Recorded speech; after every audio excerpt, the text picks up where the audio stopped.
It's the most incredible feeling to be here. This is live. Live. WildEarth takes you on daily intimate experiences in nature live. This is a very, very different adventure, charged with emotion. Join expert guides as they search for Africa's most iconic animals. How awesome is this? She's coming right past our vehicle. Take a closer look here. Oh, careful. Oh, no. Ask your host questions and have them answered in real time.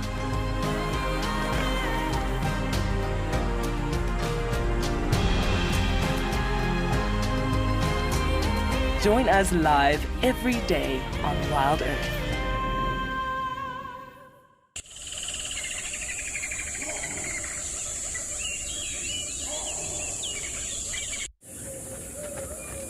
This program features live coverage of an African safari and may include animal kills and carcasses. Viewer discretion is advised.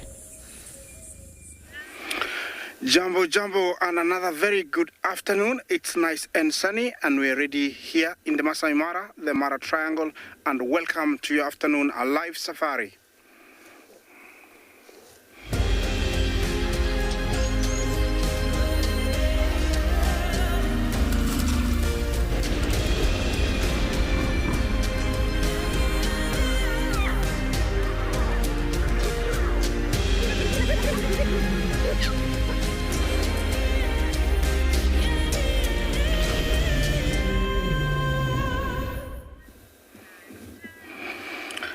Jumbo everyone, another beautiful afternoon. Welcome to this side of the world. We're in the Masai Mara, the Mara Triangle, and I have some Masai giraffe here to start with. This afternoon we are here on the side of the Mara called the Mara Triangle. My name is Isaac, and on camera I have Bungay. My mission is to look for cats because I missed them this morning. And remember to talk to us. Hashtag WildEarth. Questions and comments are very, very welcome. The temperature this afternoon in the Mara is 28 degrees Celsius. Chances of raining are almost nil.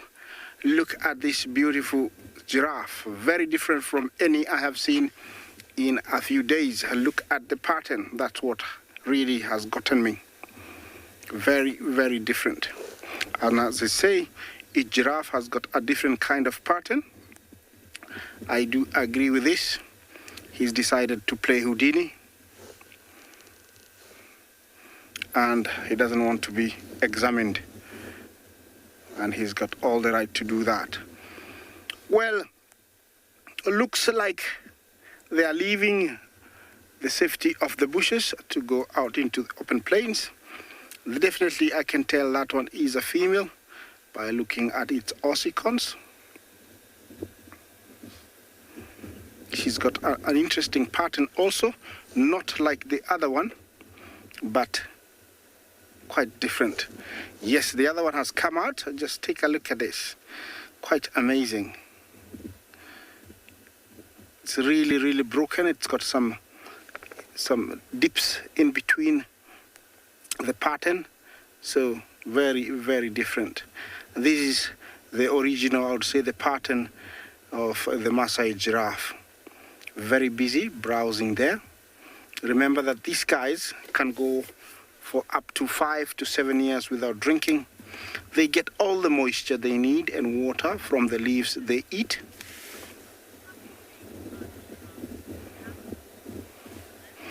Rosaline, how big are giraffe tongues? The length is about 18 inches.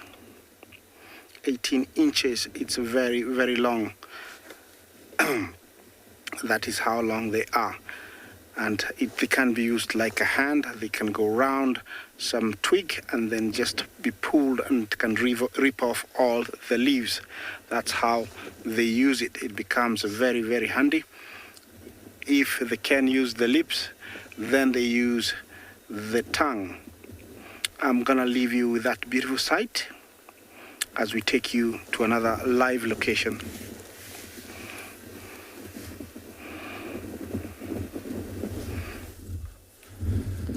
Good afternoon and welcome to the other side of the Masai Mara. We have two lionesses sleeping. My name is Tim, and behind camera we have Big James. Very nice shady place for these two lionesses to take a nap for the day. So these two lionesses are from the Lola Pride. You can tell by the one with the collar. That's a very nice spot to actually spend the afternoon. So to escape the sun, lions tend to find sleeping spots under the shades of trees and bushes, like right here where what they're doing. And because they're nocturnal, doing most of their hunt after dusk, when it's cooler, so most of their sleep is accumulated during the day. So after it becomes cooler, these lions will start walking and maybe try to find something to eat. As I can see, they don't have very full stomachs at the moment.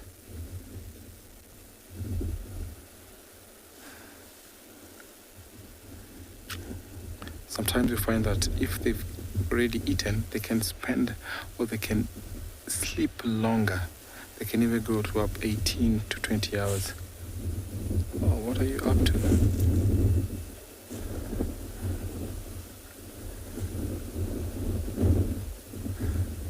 She probably picked a sound somewhere. And because the wind is blowing her way, so she can actually smell something.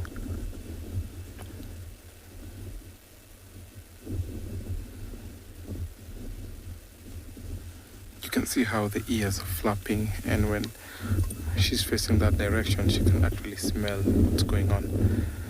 So I'm going to stick around with these lionesses as I take you over to another live location.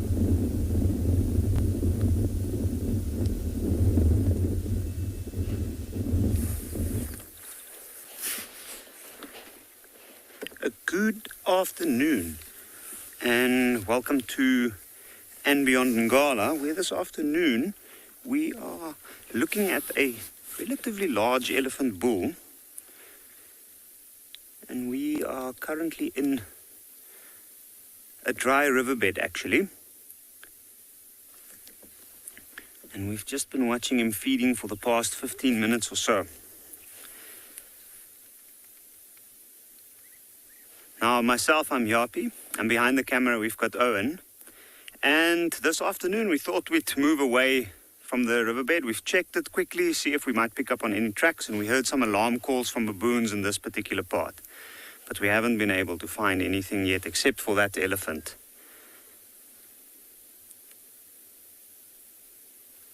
So he was feeding off something there. I'm not sure exactly what. But it looks like he's done now and he's decided to move off.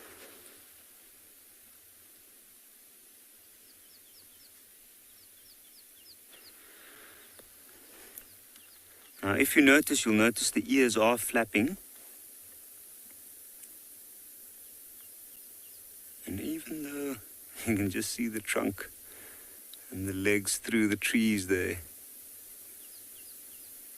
So even though it is a cloudy day here on Ngala, it is quite warm. And the ears flapping of this elephant is showing us that he's trying to cool himself down. You can see it's a large animal. He is exposed above the trees, and he'll often spend quite a long time in one position feeding. I don't see any mud on him, and it's also probably because it's not that hot that he had to go and cover himself with mud.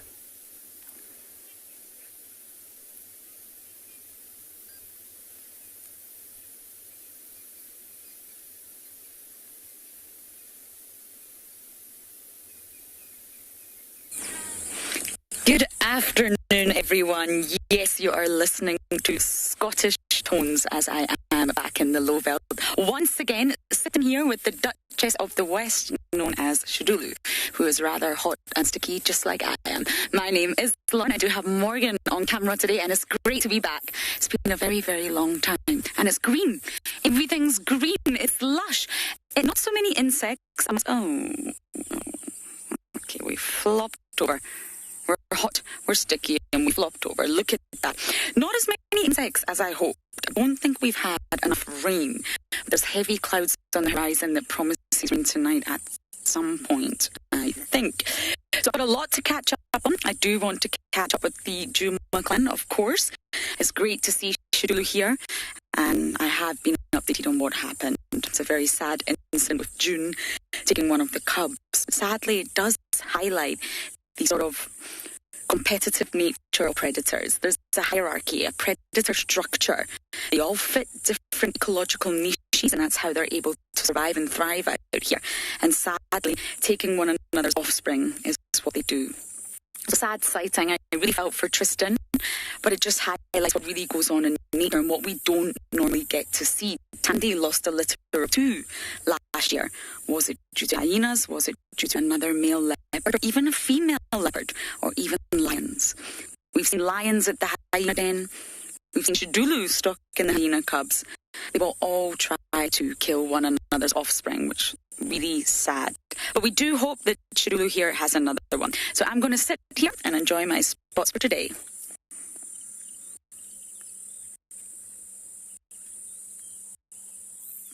Is what it is. Here's what it is. Dumela. Good afternoon and welcome to Tswalu Kalahari. Good afternoon. My name is Kyle. Behind camera is the one and only David, the legendary David. We have a beautiful giraffe bull this side. We are making our way out west. We're going to continue the westerly route. We have become very lucky while going out west, and we actually heard of a giraffe carcass that we're going to visit.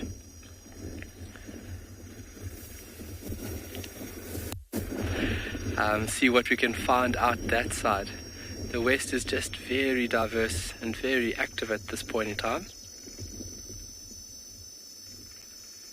Sure, what a beautiful animal. You can take a look at that walking stride that we looked at yesterday. You can see it perfectly how he lifts the front and rear left and the front and rear right simultaneously. Look at that.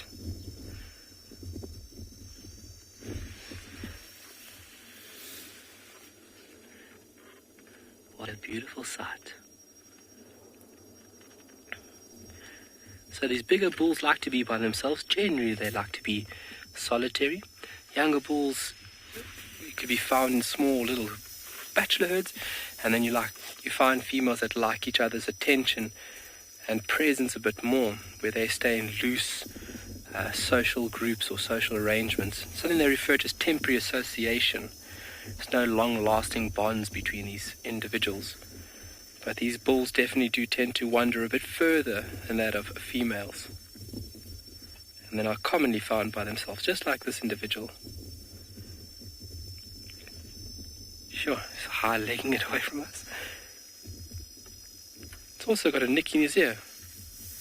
It's the second giraffe we've found with the funny ear. It's not uncommon.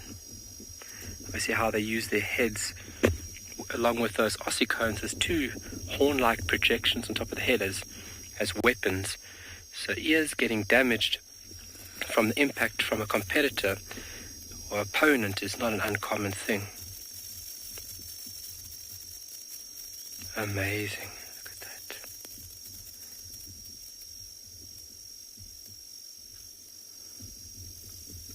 Oh, if I can remember correctly, it was Ruth that asked a question about sable. I know it's off the topic. About how many sable we have on Tswalu. So, for everybody's general interests, sable population on Tswalu would be around about 200. It's quite a number. Obviously not the range for sable, but obviously the driving conservational efforts of Tswalu is broad and diverse. And so that's why the number is quite high. It's because we actively breed them here on Tswalu, obviously having a population where we can then take the overspill into other areas. Sure, very nimble on those lips.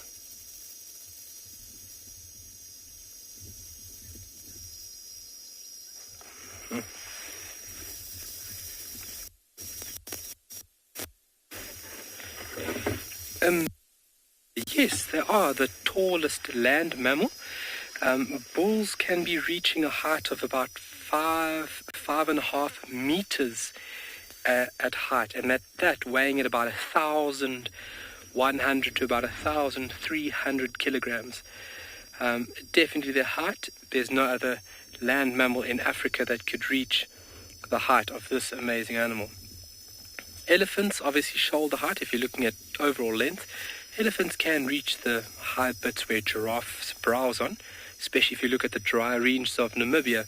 They actually stand on their hind legs and they push themselves up, and with their trunks they're able to reach these very high bits. But general height, giraffe is the tallest. And females will be about a meter shorter than that of males. A nice dark individual, those thermal windows, obviously that pattern being unique.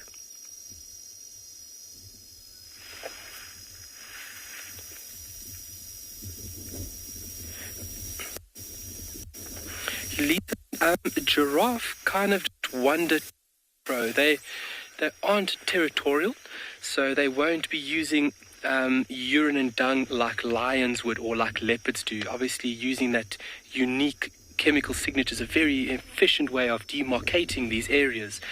With giraffes, they would kind of just wander to where a male would locate a female group, and within that female group, he would then go check the reproductive status by that amazing behavior called phlegm and grimace. So, smelling her urine or the rear end, picking up the chemical clues, and then with his olfactory lobe, which is connected to his brain, he can kind of decipher if a female is coming to the ready state to mate.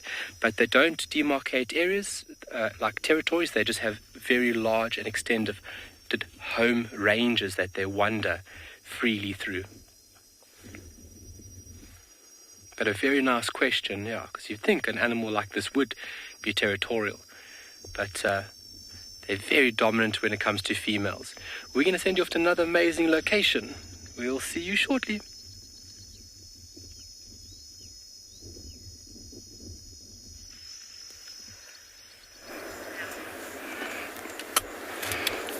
Well, here I am, and I've gotten to the river, the Mara River, and I found this beautiful crocodile lying flat out, sunning himself.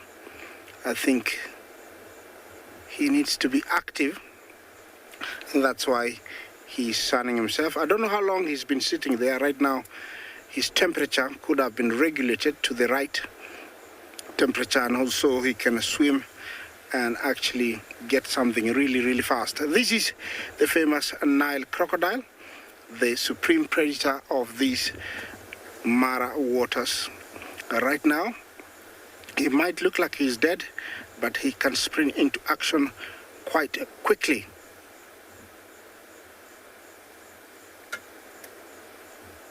You know, where he is a place we really get to see some crossing, but a lot of small animals come to drink here, and I think that's what, he's lying here, hoping that there will be something.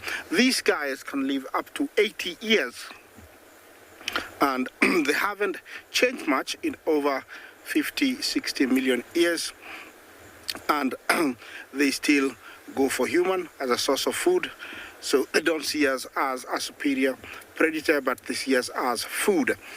Unlike, other animals that will try and, get away from us, the crocodile will come for us.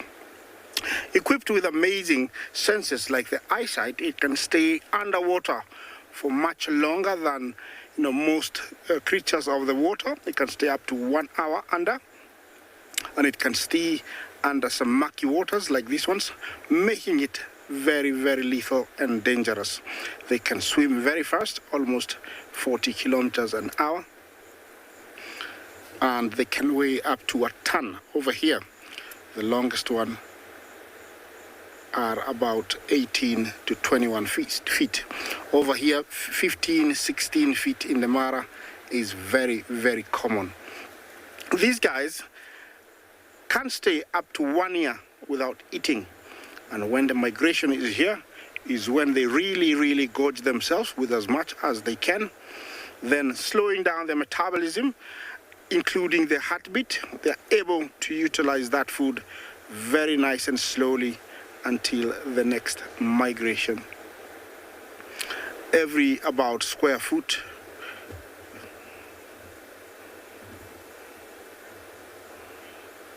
Zay, how big is this crocodile? By the looks, I would give him a good, let's say 12 feet. 12 feet I would give him. He's quite a big one. Yeah, I would say about 12 feet. If I'm right, he's quite a distance, but yeah, I'd say for the body that's outside the water right now, I would give it about 4 feet. Something like that. Actually 6 feet I would give it.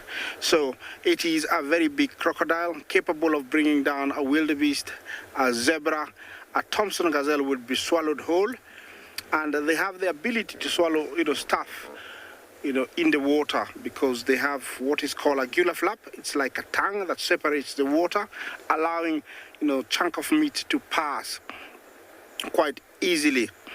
And he's going to be here, it looks like, for a little bit longer. So I'm going to leave him and go find something else.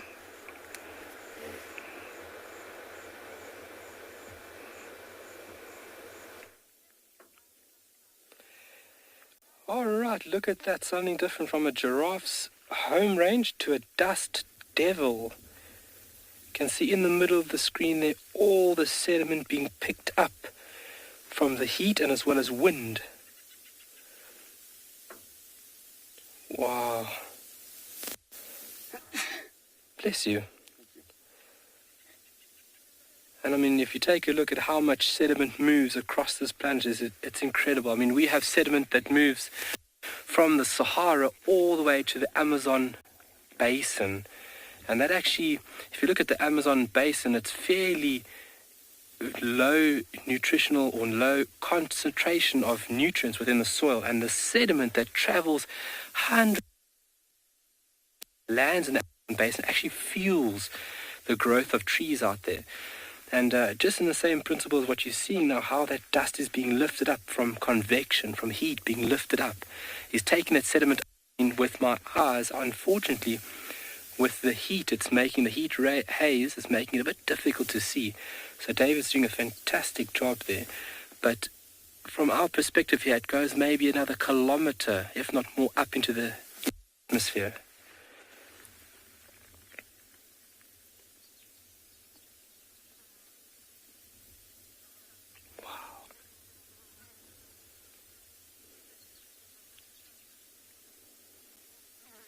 Something you don't see every day.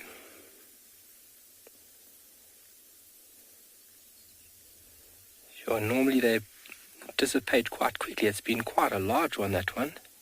Quite a lengthy one.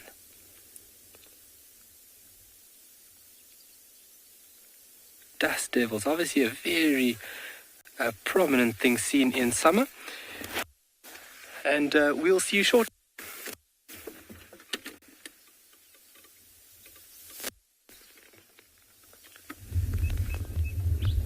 Good afternoon from a very cold, very windy, very rainy andBeyond Phinda Private Game Reserve.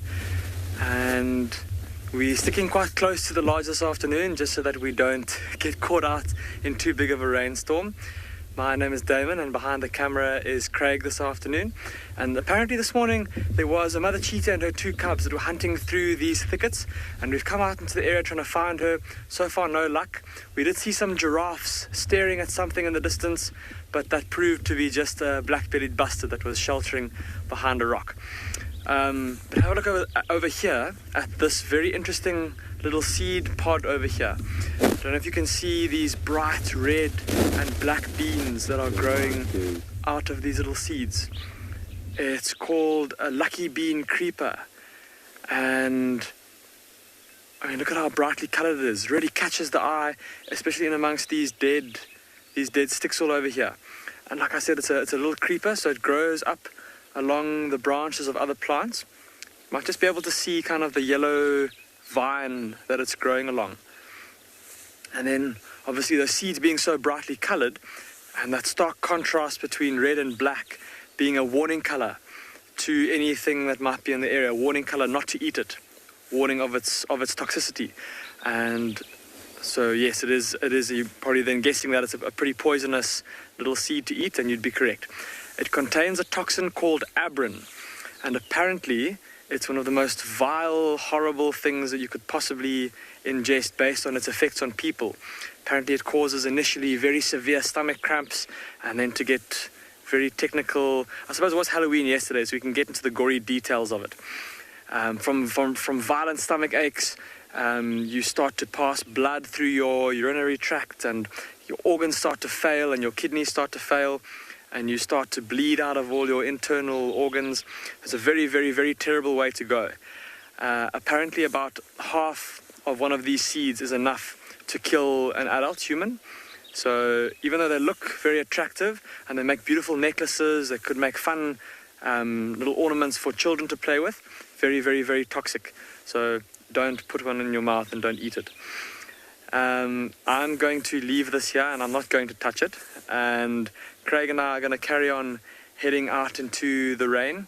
We're going to go see if we can find any sign of that mother cheetah and her 2 cubs. Like I said, they were looking pretty hungry this morning, apparently. So there's a good chance that they'll be hunting. And hopefully we have a bit of luck.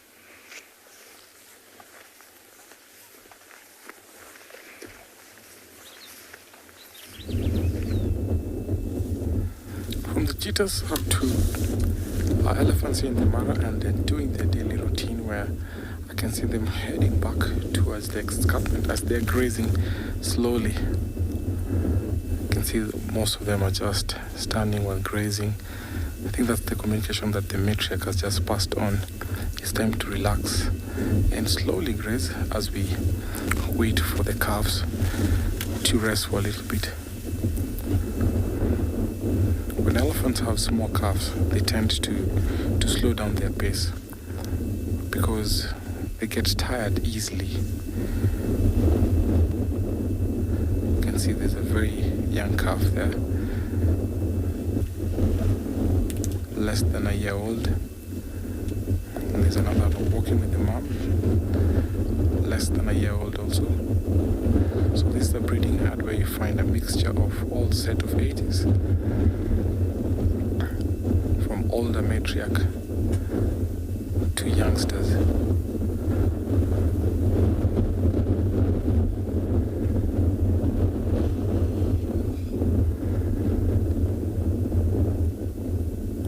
Grass forms a big part of their diet, but sometimes when the grass is scarce, they walk into the bushes in the forest area where they'll peel off barks from trees, and sometimes they eat the leaves from trees. So they take advantage of the grass whenever they come across. And during the drought period, you can see them walking to the marsh area and also into the forest.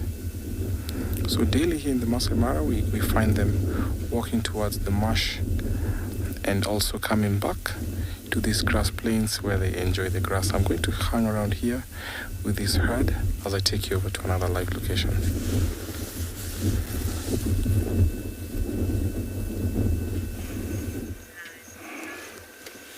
Well, from Ellies to the feathered kind, we have the Masai, or the common ostrich, as we call it here. And this looks like one male and 2 females, and he's doing his dust bathing. It is nice to see him do something different from the normal walking out in the plains. I don't know if he can hear me, so I'm trying to speak less and let him do his own thing. Okay, looks like he's back to it. Yeah, that is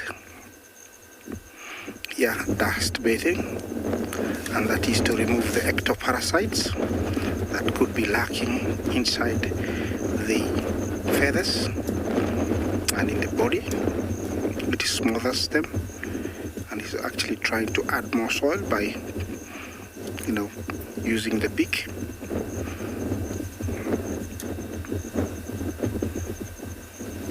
This is a very big animal, or bird, I would say.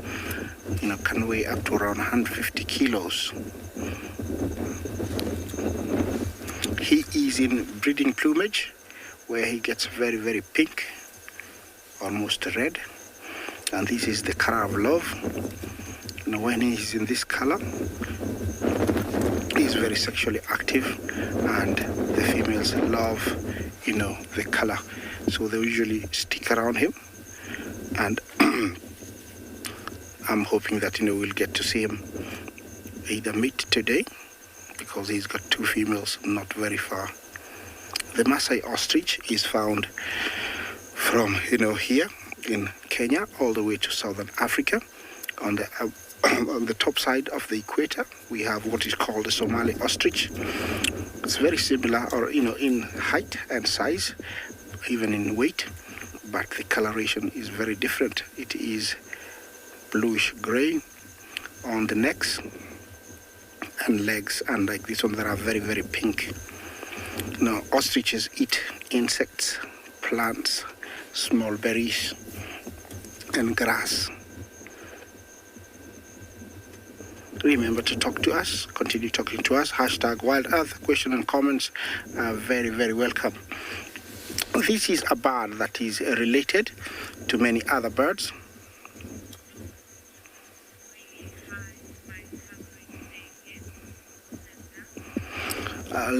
Linda, thank you for your good question.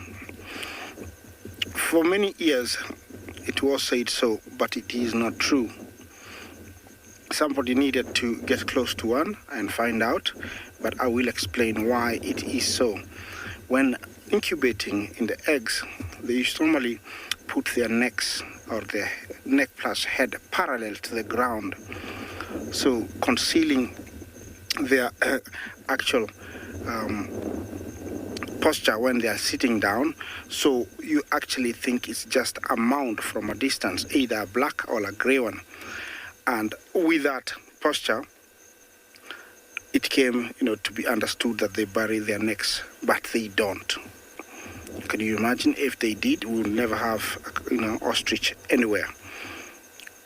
They put it parallel to the ground to rest it, and also to disguise completely, so that when you're in their distance, you don't see the head and neck, you only see the body, and it will resemble a termite mound or a rock or a stump, so you could pass them quite easily.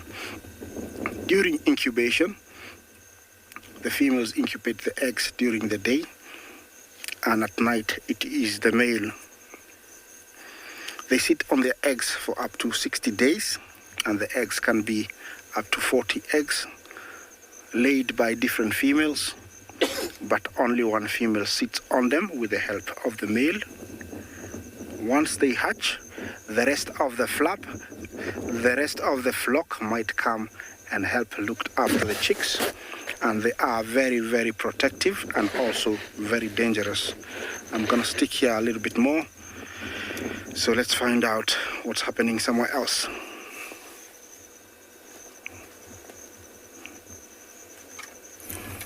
We are still at the tree, a marula tree with Shadulu. She's up there feasting on her, or what used to be a diker. But look who's below. We have Miss Intima, a female hyena, Ribbon's daughter, who's now about 3.5 years old. And she's at that age where she's able to reproduce. And fascinatingly enough, I think I see really prominent mammary glands. Now, it's slightly difficult because the hyena genitalia is very bizarre and it's different from any other sort of female mammal. So we've not got a really good angle here, but what we're going to try and do is keep our eye on Intima's lower abdomen, and I think there's prominent mammary glands there. Now, there's been some suspicions for a while. I've had discussions with many of you about the possibility of Intima having cubs, and she's definitely at that age. where she could have cubs. She's not been at the den for a while, so I believe, and I wonder, Tima, if there's a possibility that she could have had a litter. So we don't know, but what we are going to try and do is get those snapshots of the glands for you. So I am definitely not going anywhere.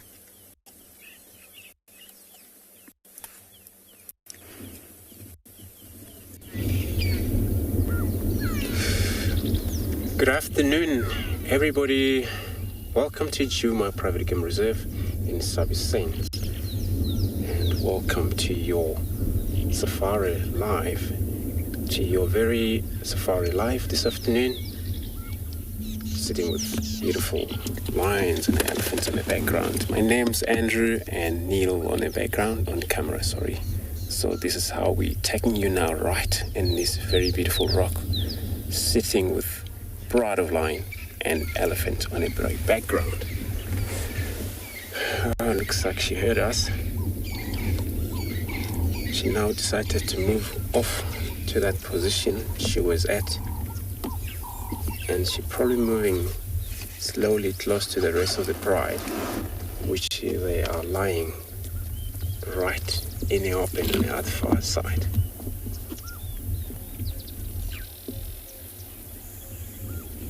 So this is the Telematic pride, and they have been seen this morning around in this area, but they were not in this rock. I think they were just the north from here on the road, one of the road. And just so beautiful of them coming to this slightly higher point, and they come visible. They understand if there is a situation of getting to hunt, definitely if there isn't a prey species around here, they were able to spot them this far. But probably they're on a plane, getting to move, also settle down for a bit. They're probably gonna head down as well. It's actually quite a cool day. So we're sitting on 26 degrees, 78 Fahrenheit, and that kind of a beautiful cloud and slightly wind, but not very hot, and it's not cold. So it's kind of like very move around, and it's just so all scattered all over around here. So I'm sure we'll probably get to see all of them, and I'm just gonna try and reposition, get to look at the male. And what we're doing is I'm gonna be taking you to another live guide.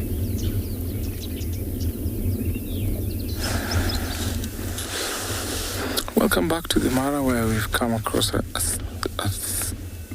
different set of elephant. This is a different herd, where we can see this matriarch is just close to us. And until the matriarch communicates and tells them what to do, they'll still hang around this area. These matriarchs play a very important role in these families. The matriarch is usually the oldest and the largest cow. As you can see evidently how big she is.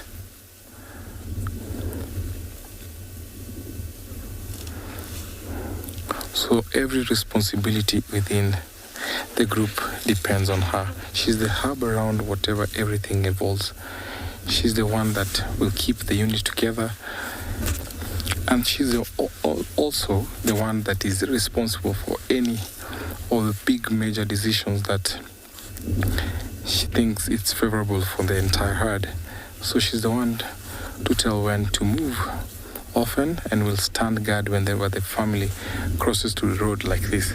So I'm just on the road, and whenever I see them, these elephants crossing the road, you always see how the matriarch stand guard, trying to keep the rest of the members just away from the car, especially when the young ones are involved.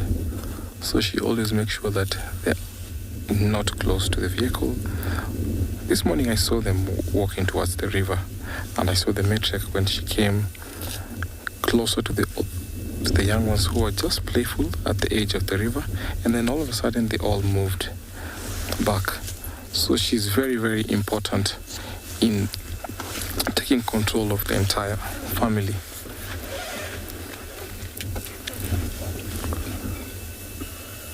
As the times are drying now,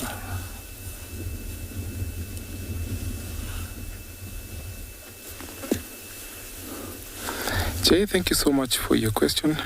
With the current age and time and era, the greatest predator of elephants is man. As we know, elephants are highly endangered. So the greatest predator is man. So other than that, the young ones can fall prey to hyenas and lions. But the role of the matriarch is very major, such that families with very old, mature, and big matriarchs are actually safe from danger.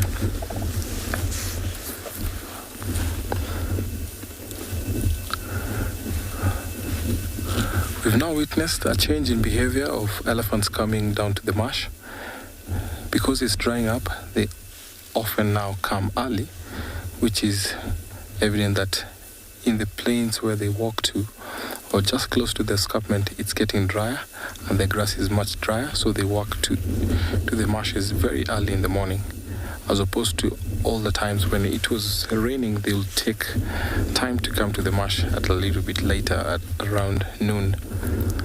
So these matriarchs have the greatest environmental knowledge. So where to find water in the dry season and where to find nutritious food. Like right now, you see, she's a little bit selective when going for grass, and you can see that young one is following.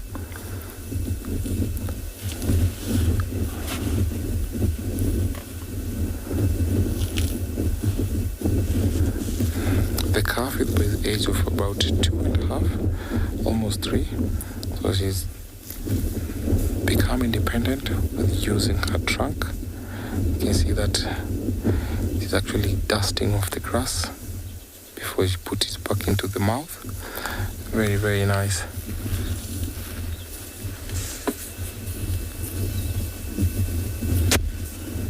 DG, she's not pregnant. It's because elephants have one-chambered stomach, and most of the fermentation goes back behind the stomach, just at the back.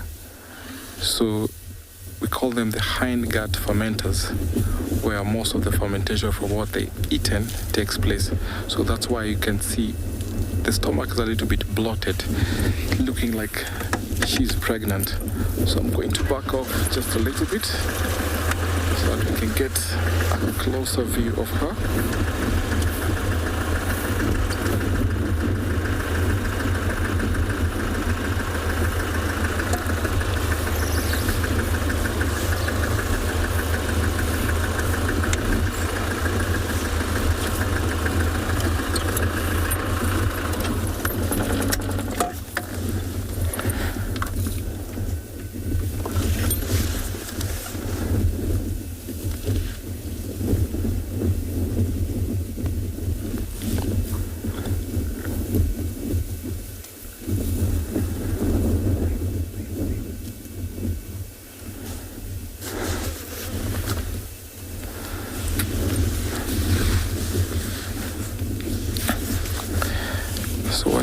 This beautiful family grazing, let me take you over to another live location.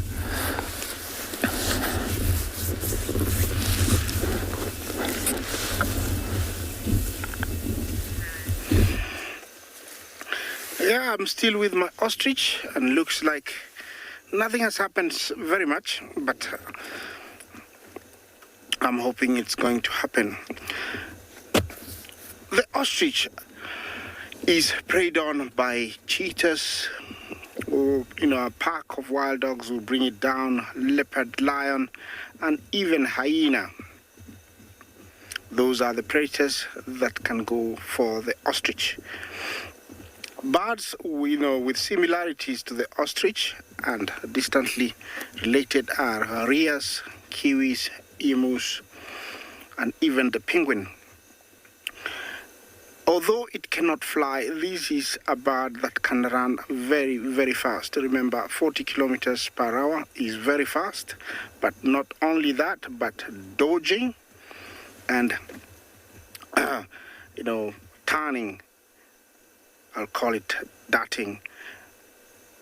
It can do that, very, very fast, at that very fast speed, so it can get away from most, predators. They are not endangered, so we have them in very, very good numbers. Young ones after hatching, actually, the mortality rate is very high, up to around 50%. So if about 30 are hatch, only about 15 will reach maturity. Things facing them are weather. They get hunted by jackals, pythons will kill them. Also rain, extreme sunlight might kill them. All the elements can actually kill young chicks. Like I said, they are very protective. I don't think there is any man without a weapon that can approach a fully grown ostrich with chicks. They are very, very, very protective.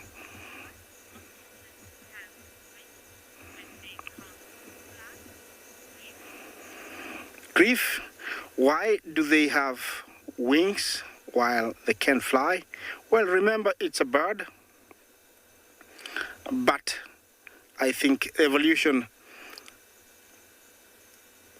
caused it not to fly, and there was no need maybe to fly, and also it's very heavy, but it needs to have some resemblance to other birds, and it has to have them, but it can't fly. It's too heavy, and also the wings are not, the feathers are not well adapted to flying.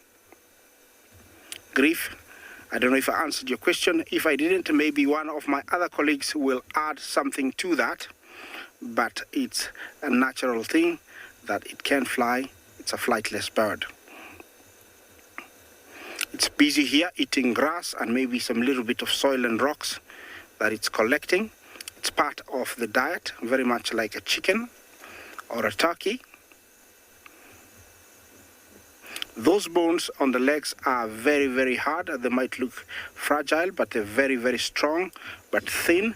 Very much like all birds, they have very thin bones, but much stronger than animal bones. They're very hard, capable. So actually, they don't have bulk bones when flying and also while running. The ostrich is also one of the only birds that have got two toes. One of them has got a claw that actually is very dangerous, and it's used as a weapon, and they balance on them. There you can see the one to the female, the one to the left definitely is a female, and the one to the right is the male. There comes in the other male, the other female.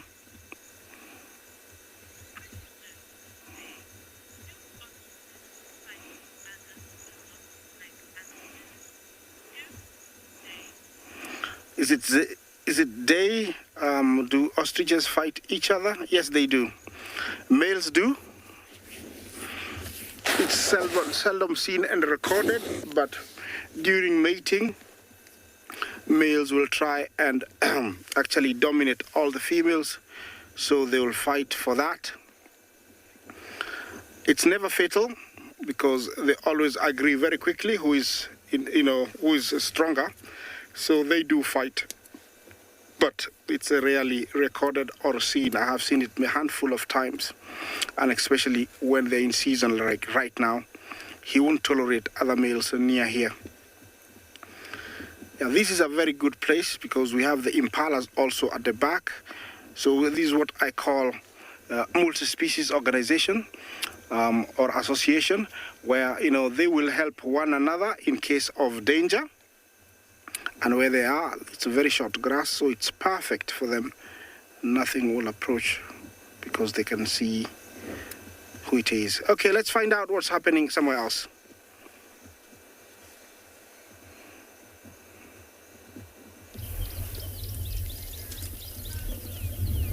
such a cool, those animals that all group up together just for safety reason. So important to save their own lives. We're back here, still sitting with this beautiful bride of lions. I mentioned earlier that there's also male around here, and the whole bride all scattered all around here in this rock. So we're slightly on top of the rock, as you can see, where he's just lying. In the background, we still got bull elephant we saw as we started the show here, and he hasn't actually moved yet. Looks like one of the beautiful tusker bull, I think, compared to most elephants that we see around here. And I'm not sure if he already disturbed them, because they won't cooperate for sure. Elephant more likely to chase any dangerous animal around him or her. But if this is the case, then you find it's already happened, and he's just gonna move off from there. We're just gonna see what he's gonna do. Probably maybe come towards them, and then it's gonna be all just pushing them off.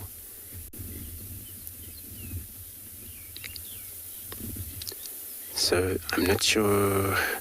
It looks like only one male, I think. I heard also this morning it was only one male in this bride, which is a part of our Vulture coalition.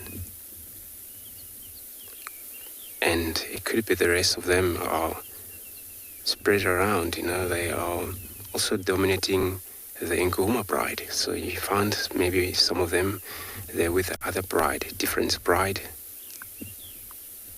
Or could be that they all separate. Sometimes they do that. There's a time they spend with the females, but there is a time they may just move off, trying to forage and reactivate their own a boundary territory, making sure that some area where they haven't been for probably maybe a week or so, or 2 weeks sometimes, it may happen that the old chemical is going to and it disappeared, so it won't be any smell for them there. And they all know that where they have been, when, and how recent. And they're all just going to take care of that, their own job. They may hunt out there as well, so that the females sometimes they push too much on hunting, but also male can. But they just love sleeping all day long. Sometimes 18 hours, maybe 19 hours, depend on a day condition. But day like this with clouds, so they're probably gonna move on and carry on as well. But with the bride, this male, I think he's been sticking with this female for quite a while, which is very good for his own benefits. Whenever they kill, he's involved.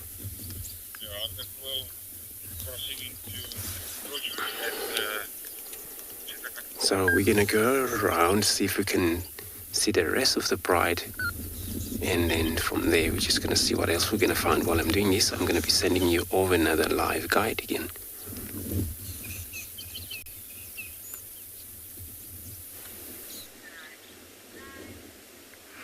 Well, good luck, Andrew. It'll be interesting to see if those lions are, or the rest of the pride of lions are still there. In the meantime, Craig and I have been trying to find where this cheetah has gone. We did see some tracks on the road. They looked like they were before the rain, though, so tough to tell how long ago the cheetah did walk through this area, because it has been raining for most of the day.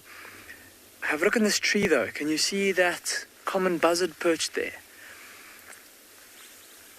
And we've been coming through the clearing where we saw that cheetah last night, in the hope that she's maybe come back out here again, maybe to rest under a thicket in the middle of the clearing here. So far, no luck. But this common buzzard is perched up there and is busy scanning the ground. Look at how it's looking around.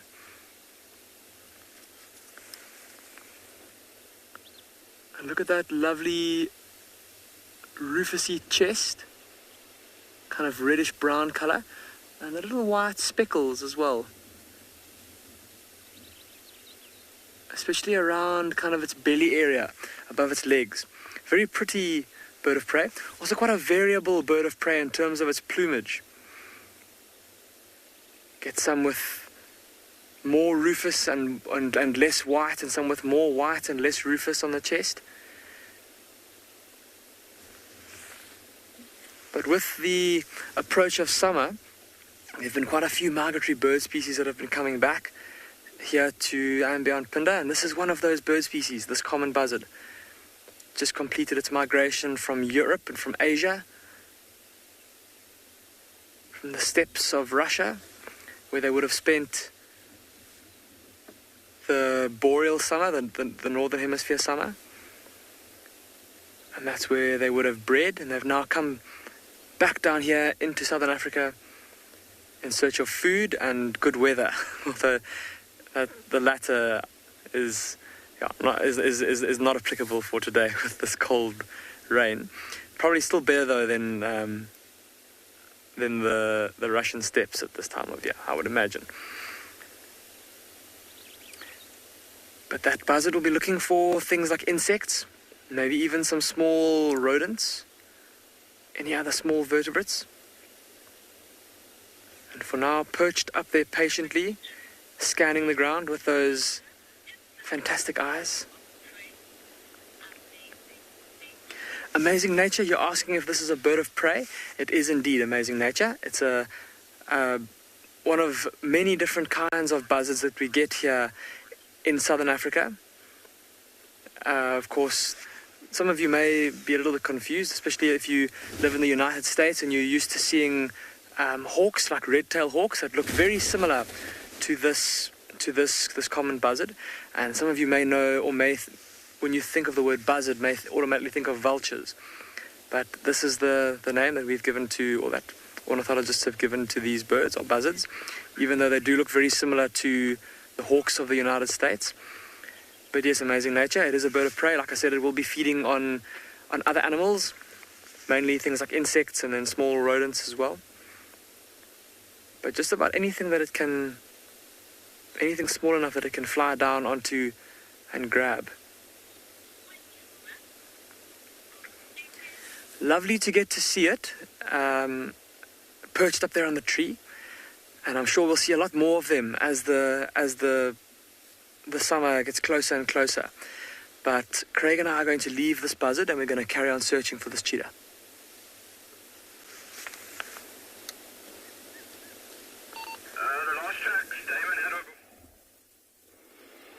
It is wonderful when a bird perches and just remains in the vicinity where one could appreciate all aspects of these beautiful creatures. This common fiscal sitting nicely here on this small camel thorn and looking for any little prey items from insects, small rodents, small lizards even, reptiles, and even other birds, believe it or not. Using that hook, so when the bird turns its head, there is perfect. At the end of that little beak, you can see a defined little hook, which we used for capturing prey. It's quite a vicious little bird.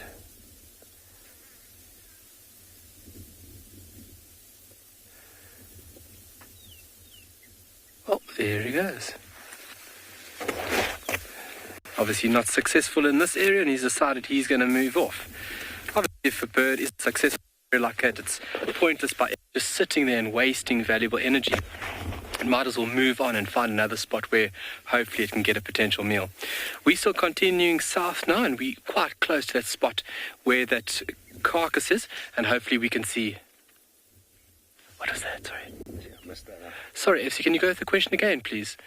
Where hopefully we can see some vulture activity.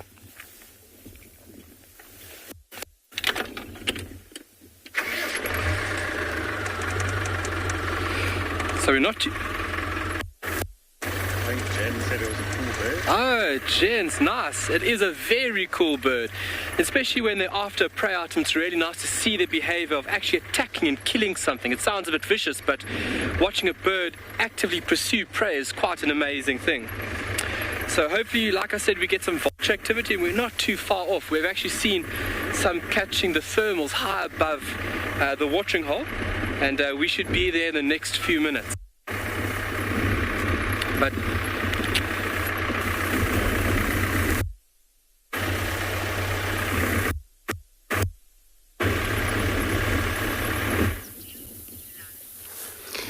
it's beautiful. So as you can see there, they're all just on top of these rocks. Since we just reposition, get another good angle for them. And like I just said earlier, this is actually outcrop, a little bit of a, outcrop formation of granite rock hills, and they're right on top of it. And now we're actually far east. We're one of the eastern traversing. It's called Torchwood, which it's named after the Belnati trees. This property we're at now, and it's amazing. These sprites, they move around in and out of this area, north, sometimes across the border, which is the southern border here would be Gari Main, then direction of the water hole from here. Not far here, there's a camp, Torchwood Camp, and otherwise southern side, there's a Chitwa Dam. But I believe they might actually just going to take it easy, where water's everywhere. It's a lot of a puddle of water everywhere they go, and they can drink as they go. Wouldn't be necessary for them to aim in this one of the big hole around here. So soon we'll be joined by the other vehicle, as you can hear the car coming in. And they're just taking it easy, not doing much.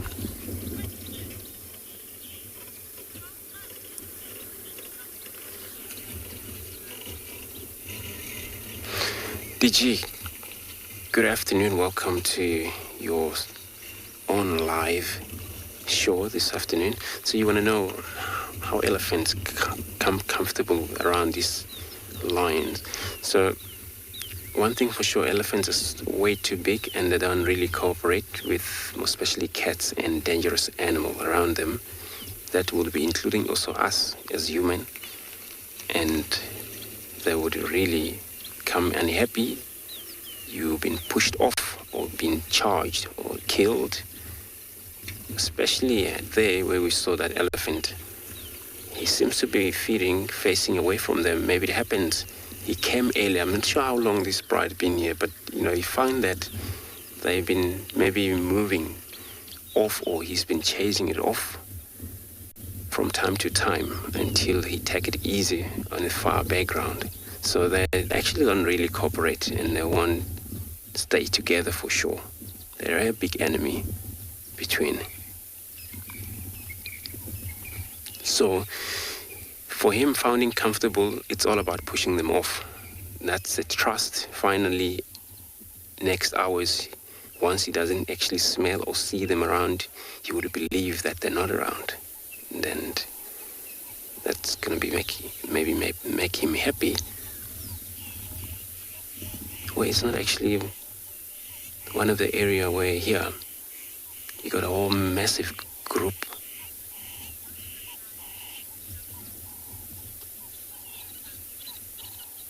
Sugar, good afternoon to your special live show this afternoon. So yes, you want to know if they use the rock advantage of warmer? Yes, they can. The rock is warm, but also in this high point could be that it's better for them to be able to scan around. They can see far away. It's quite a lot of a drainage line system here, and if we just drop off here, would be drop down to one of the drainage line, and this is on the Hyatt height, actually heel for them to be able to see far. There's a yawning. So yeah, it's actually, the rock is quite warm, and especially after that, a little bit of a warm is happening during the day. So it's still holding kind of a nice temperature for them to be able to lie down there, get themselves warm.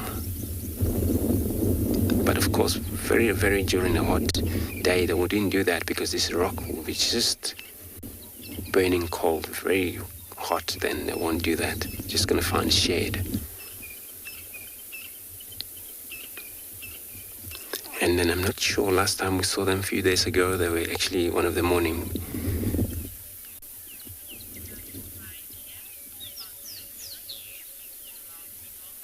Giraffe, good afternoon to you all. Sure, this afternoon. So you want to know if this is the whole entire pride. And we counted about 12, I think, in this pride. So it's pretty much, I think, all of them here. And the males on the far end. So this is all of the brides. And then we've seen this male actually been with them for quite a lot of time. But we haven't actually seen any interested on him mating, or then still nothing, but I'm sure it's gonna be soon.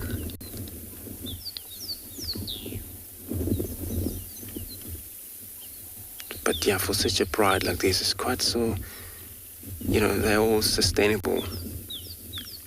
Chances of them able to feed on, daily basis, or maybe once a day or maybe once, or maybe after 2 days.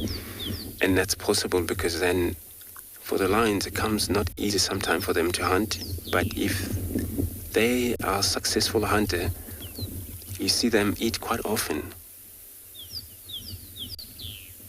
And then, we had this herd of buffalo come in here last week with two pride, with this pride, Telematic, and there was a Nkuhumas and the far east of Djuma.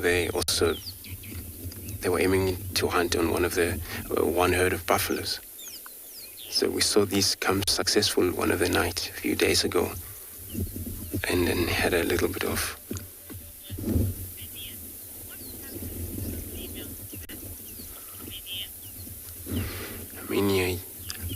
you want to know what happened to one of the females back? What I saw the other day, it looks like it was a kind of like infection take place, because it's not like a cut, but it's sort of like a wound off. So it's kind of like somebody who was playing a soccer there, and they kind of like fell on your knee, and then the soil deal with your flesh there, what we're looking at right now. So I'm not entirely sure, but to me it doesn't look like it was a bite or anything. Maybe during hunting, where maybe they get serious cut off, usually when they hunt the animal with horns, especially buffaloes. That could have happened when they actually do a wrong turn to take the other position as a cooperated kill. And happen a lot. Some of them, they get injured from there. So I'm going to see if I can stick one more time here, but if not, I'm going to be carrying on because there's quite a few cars heading in this direction. Otherwise, I'll be sending you to another live guide.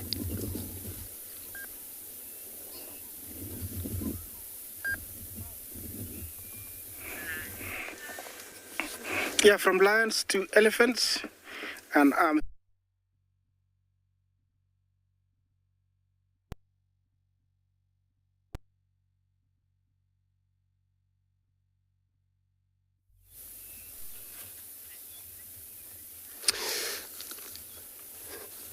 Great, thanks.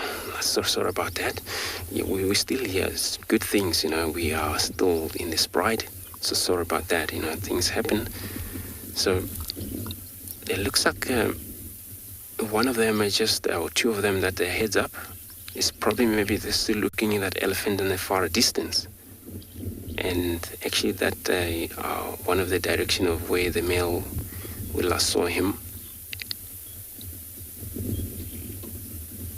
And some of these young female here, there are still a lot of spots on them, which which they still, some of them under the age. So we're talking about maybe with 2-3 years old females. And some of the big female here, one of them here. So these are the older female that are always taking care of this bride. So even if males move off, it's so cool that they have a experience. Female, the mother, aunties in this group, that's how it formed bride. Everybody has to be related here. Especially female that seems to be stick around together, form that big bride. These young male we've seen in this bride, they would actually move off once they are pretty much good age for them to be able to survive on their own,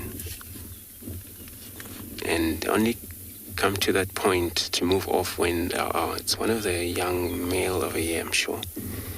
So kind of like a little bit of a man hanging, not well developed yet, but will come to a stage where they will be moved off, pushed by their parents or the male. The reason for that, they won't dominate their own sister or mother, and they'll move off. And it's quite a lot of challenge when they do that, especially if there is one male. Find himself very difficult able to dominate. So, yeah, I'm going to be moving off this area, and then while I'm doing that, I'm going to be taking you over to another live guide again.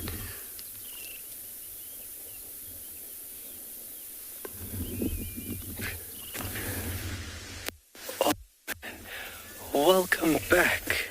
And David has got a difficult task of keeping this bird in frame. We've just got to this carcass, and we've had... There's one right above us here. It's trying to catch the thermals. Okay. Another one. Yes. Oh, that looks... So the one that David had in frame, first and foremost, was a Cape vulture. Oh, that one over there is a lapid-faced vulture. Fantastic.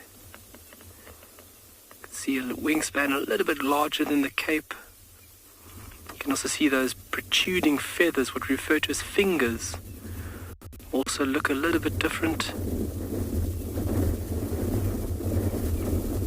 Obviously with birds like this, they rely on thermal updrafts of hot air in order to gain a bit of height, and from that height then they soar and glide across vast distances. So looking at these amazing birds, and this carnivorous over here, obviously these birds play a very important role within ecosystems, and something that we need to ensure that, we to a very high degree have to ensure their safety, because they actually clean up parts of the ecosystem. So if you think about this carcass over here, this carcass will be utilized by birds such as vultures like this, and they actually eliminate the potential threat of diseases and outbreaks of other funny things in the ecosystem, which obviously is not only affecting the ecosystem but affects us as humans as well. So to protect vultures, it's very important that we do everything in our ability to do so. So if you look at Tswalu, we do everything to ensure their safety. Tswalu is the first vulture-friendly area or zoned area in Africa. So everything we do within the protection or within the hopes of protecting and preserving the species in every means and manner. I mean, they are incredible birds. So that was very nice to see Cape and as well as lapid face. And unfortunately for this giraffe, provide perfect nourishment for these birds. Their morphological structure, having hardly no feathers on their head, perfectly designed to thrust their head and necks into carcasses. So if you think if they had feathers there, the feathers would obviously obtain all the bodily fluids and all the other type of stuff which you really don't want on you. Very important component in the ecosystem. We don't know what happened to this giraffe. We think it got something. The animals have been eating on it, and as well as vultures. I've seen where, unfortunately, giraffe hit power lines and animals would not touch it after that. We're going to send you off to another amazing location. We'll see you shortly.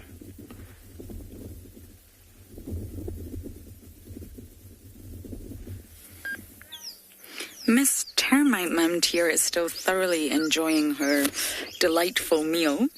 And we've managed to get a look at Ntima, who's waiting very patiently at the bottom of this marula here. Hyenas always have their patience pants on. And I do really see prominent nipples, prominent mammary glands. I've managed to take a photo on my camera, which I will share later on Instagram. So I am thinking there's a really large possibility that Ntima here could have had a litter. Now, at this stage, the cubs are most likely in a natal den. So I am going to check the hyena den very soon, but that's the communal den, remember. So if Ntima's had cubs, they will not be at the communal den just yet, I would imagine. So female hyenas can become sexually mature at approximately 3 years old. And Ntima here is 4 months away from being 4. So she's almost 4. And social rank really heavily influences female reproductive success. So because Ntima's the daughter of the matriarch, she's very high ranked. I think Ntima comes number 2. And therefore, this will affect the age that the hyenas can breed at, and it will normally be earlier.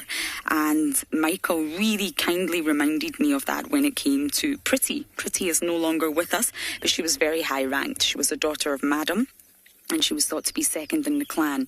And she gave birth to her sort of first litter at a very young age too, because she was high ranked. So it's all very exciting, very, very exciting that there could be new additions to the Djuma clan. So I will stay here for just a little bit longer, and then I think we will race round to the hyena den, see if it's active, and see whatever else is going on in the reserve. Now, I know everyone is looking at Miss Shadulu really, really closely, but it's still really Oh, well, Ntima got lucky there. That's exactly what she's been waiting for, and that's exactly why the hyenas have very large patient pants on. It normally pays off. A free meal. Now, I've never noticed that before, and I've given myself a huge slap on the face, but if you look at Ntima's right side, right in the middle, there is an absolute perfect K. It actually doesn't look so perfect when you go close. But if you just zoom out a little bit, Morgan, it's extremely perfect. I've never noticed that before. So there's a key identification feature of Ntima. And if you just look up here at her sort of shoulder, if you like, there's a scar. Quite a circular scar. That's the perfect way to identify her. She's a small hyena because she's young. She's lost that fluffy appearance. She's got short hair now, and her ears are pretty much perfect. Normally, the younger the hyena is, the ears will be in perfect condition. And as they get older, they start to look like ribbons or corkies or, well, worst, June. So that's exactly what she's been waiting for. Now, there's really not much left for Shadulu. I think when Shadulu finally does come down from this tree, this will be the last time. She's just consuming the remains of the diker here. And as I was saying, yes, it's believed that she still does have another cup. So we just need to pay close attention to things like suckle marks and potential den areas. Now, of course, the cubs are extremely young right now, so we wouldn't be spending much time there, but it would be really beneficial to know where that den is. So I'm going to stay here a little bit longer, and then I am going to take on a mission to the hyena den.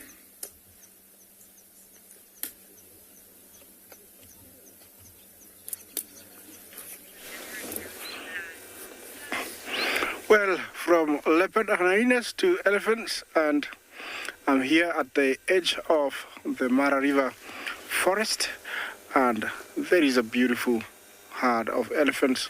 Looks like a little or a mini kindergarten with a lot of lily pads and elephants all spread out, as you can see. The little guy is going to auntie baby, saying, I heard a human voice, I have to get away from them. Yes. Interestingly, the kind of grass here is very coarse, and you can sort of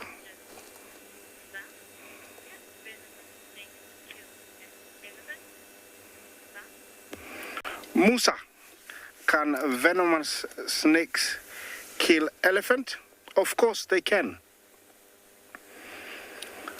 Depends on what size, that's how I would put it.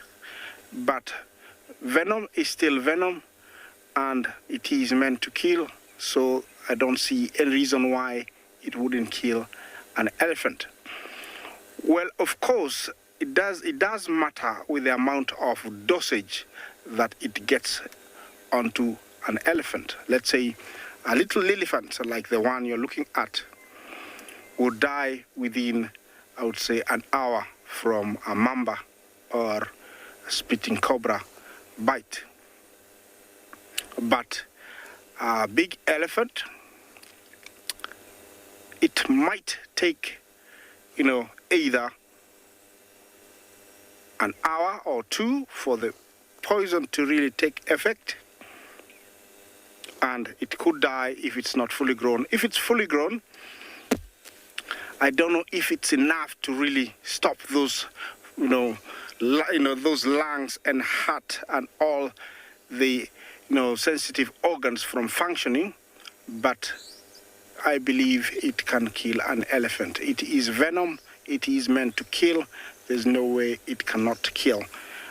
The question is, how big is the elephant that has been bitten? Musa? Well, back to our elephants. Here looks like one big happy family. The one thing I wanted to say is that they don't look very active like they normally do when they're eating.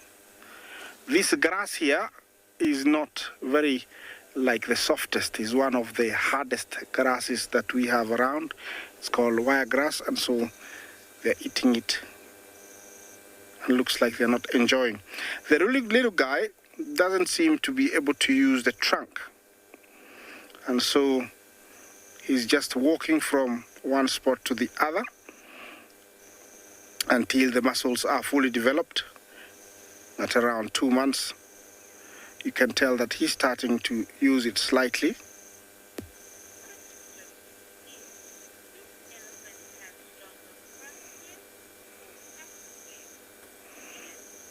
Ian, Jumbo, do they have stronger hind legs or front legs?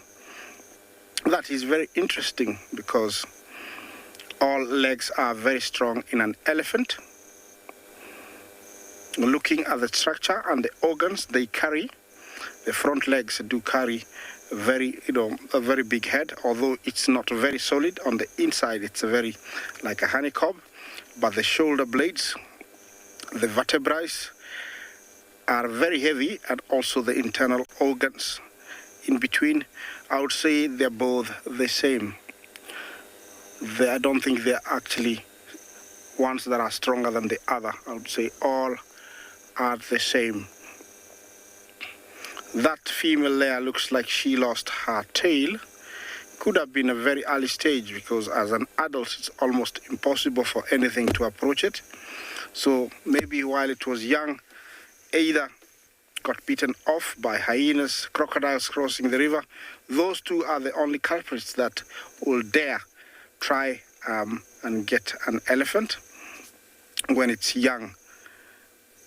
Mom looks like she's been very watchful of that little one, following it nice and slowly. You see that? She's been very, very careful about that little guy, watching her and see what, to see what she's doing. Okay, I'm going to stay here a little bit longer, and let's see what's happening somewhere else.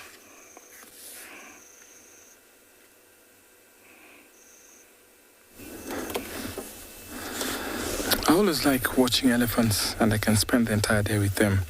Now back here we have two old buffalo bulls. They've picked a spot here in the marsh where it's a little bit cool, where they're resting.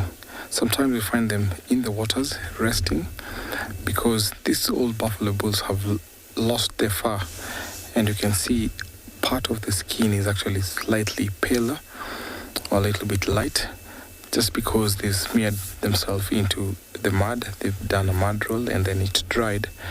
So most of the time you find that when they walk through the bushes, then that mud gets to wear off. So they prefer resting in cool places like this. They also like eating the grass because it's much softer, much nutritious.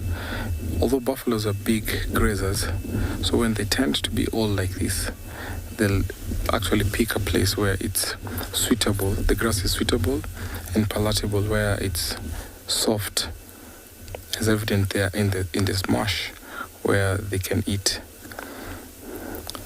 Sometimes you find that they'll walk into the bushes because leaves and the stems of those trees, they're more nutritious, but not quite often observed in old buffalo bulls. There's a lone giraffe there.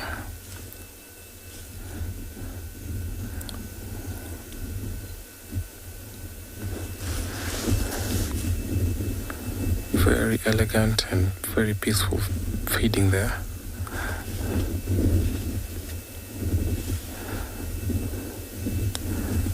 It's getting cooler, so that's why you can see this giraffe eating, because during the day they take time to rest. We only see them eating during the cooler times of the day, early in the morning and late afternoon, like right now, where they're enjoying the bushes very, very smoothly.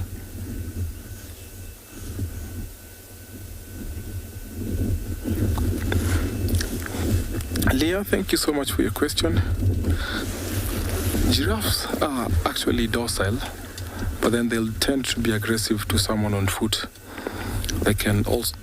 All animals have their own defensive mechanism, so when you get too close to them, they might defend themselves, so that can be termed as aggressive, but it's just a way of defending themselves. But then they can also defend themselves from lions and other predators, so quite often we see them as docile, so I wouldn't say that they're aggressive. But once in a while, you find that animals will pick up their natural instinct where they can tend to be rogue or aggressive. I've seen once, but it was on TV. I saw that recorded, I think, in Botswana, where a giraffe was chasing a safari vehicle. So we don't quite often see them to be aggressive, but they can still pick their natural instinct and try to defend or become rogue.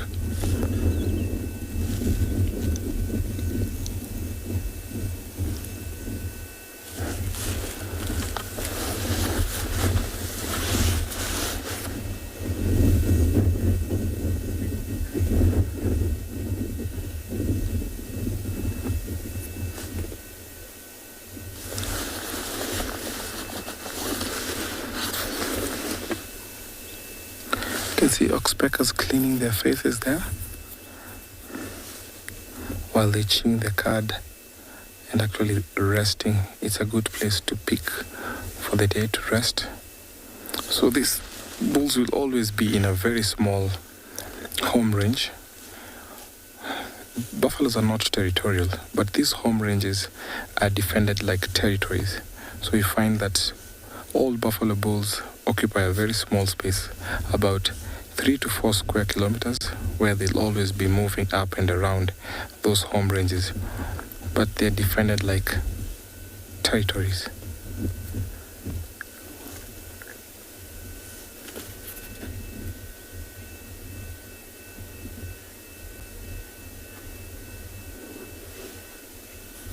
Karik, thank you so much for your question. So all buffalo bulls that are hung around together, we have two sets of bachelors. So we have younger buffaloes that will team up from the age of about 7 to 12, and then they'll split up from the main herd, especially during the dry season. You find that the older bulls, like those ones there, will split up and form a group. So it's kind of like a coalition where they'll defend themselves from predators and hang around quite often. So they can actually hang around for the rest of the life, just the two of them, or sometimes you find that there might be many. I've seen a group of about 22. So yes, they form a bond which we call a bachelor herd.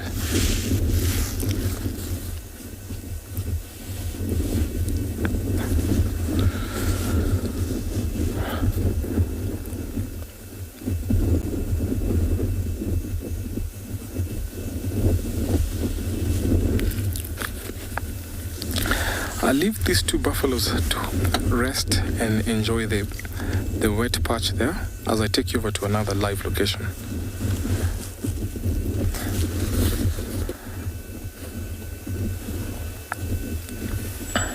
So we finished eating now, and our Duchess of the West, who's pushing into the east actually, is now doing some grooming and some resting. And of course, what this means now that Tswalu definitely has had another litter of cubs, we know that much, is that Kara is very much independent now. And their encounters between Tswalu and Kara might not always be so friendly. Now, normally when females are related, they won't necessarily fight, but there'll be some growling and some snapping and sort of stay away from me behaviour because they're competitors. And going back to what happened to Tswalu's cub, I know it's a sad incident and I don't want to dwell on it, but it really highlights an important point of ecology, and that is competition. Now, of course, any organism, let's not talk about humans, they compete, and that's what they do. Ecological competition is basically a struggle between organisms, and normally it's for food, water, shelter, territory, or mates, generally speaking. But then you do have the likes of sort of microbes that will compete for chemical substrate, but that's a different matter. Anyway, when it comes to species, you either have inter-competition or intra-competition. And just to give you some context, intra is within the species. So that's leopards competing against leopards, sticking with the same species. And normally that will mostly be for territory and mates. Yes, they steal food from one another, creating that sort of chemical penetrable wall that says this is mine. It's to keep out other leopards. It's not to keep out hyenas, and it's not to keep out lions.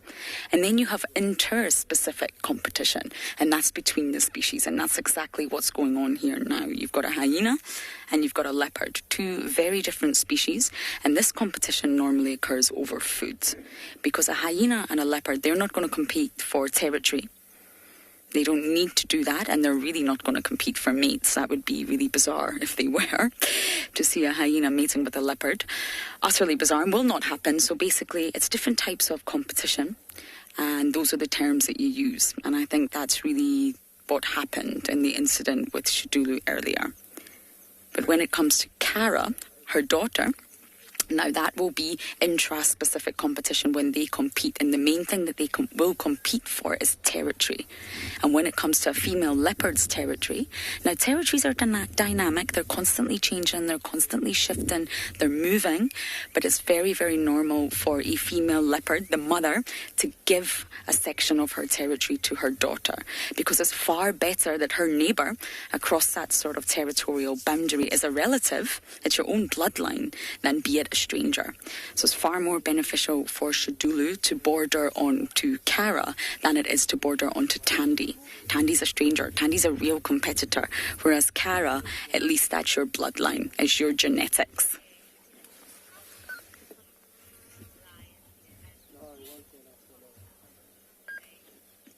Dave, you're asking how often do lions and leopards compete?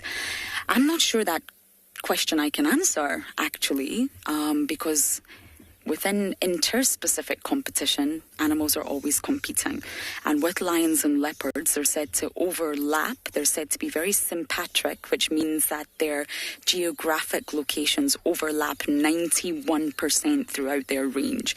So basically what that means is that where you find leopards, you will normally find lions. And the main thing that they will compete for is food. So as for how often, I'm really not sure there's a percentage, but yes, lions will generally steal from leopards where they can. Not so much the other way around, because lions are bigger, they're muscular, they're more powerful, and generally they come in more numbers. Be it a coalition or a pride, you will find that lions have more numbers, and therefore a leopard will not even dare try to steal off a lion. But the other way around is very common. Lions will steal off hyenas, leopards, wild dogs, cheetah. They all steal from one another. And that's how they survive out here. At the end of the day, they are all competitors, surviving out here, navigating their landscape, trying to raise offspring, trying to maintain a territory, and of course, trying to get food. get as much delicious food as they can. So now that Shaduli really is resting, I think I am going to head and check on the hyena den.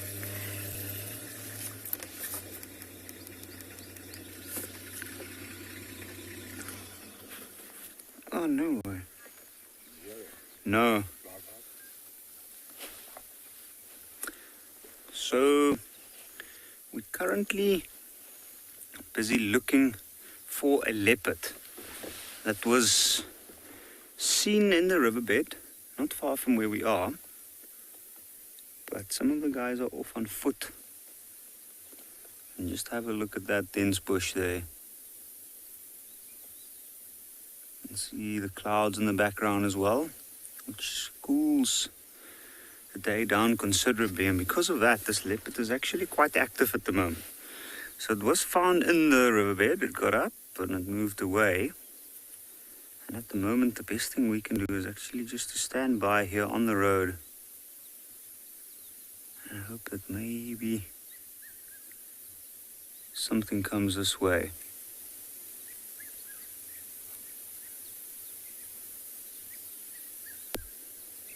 You can hear a red-chested cuckoo calling in the background. We had some elephants in this area earlier, which we heard.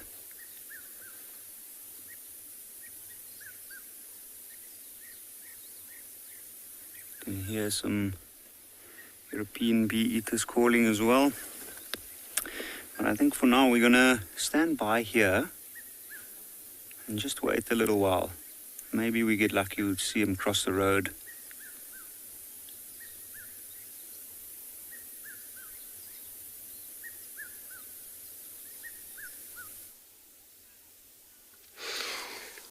Good luck. Hey, up here, they're sitting here with a beautiful tree squirrel. Tree squirrels, tree squirrels are smaller compared to ground squirrels and most squirrels. And actually sitting there close to the entrance, looks like it's aiming to go back in whenever it's emergency. And this is kind of the places where they sleep. And they're quite diurnal animals. They move during the day mainly only. And at night they will be sleeping in one of these holes right there. It's like well lit looking around here. And it's so quiet looking animal. Sometimes they have a kind of a call they make, especially when they communicate to another member. Or for kind of like if it's any dangers around here, and they have a very good call, they make that, and just for kind of warning. And that call continues sometimes non-stop. And of course they run back, and they run out of the area, back in, displaying the tail.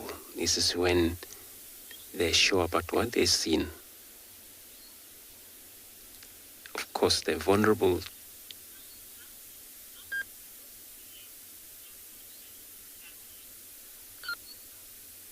Good afternoon, Alt.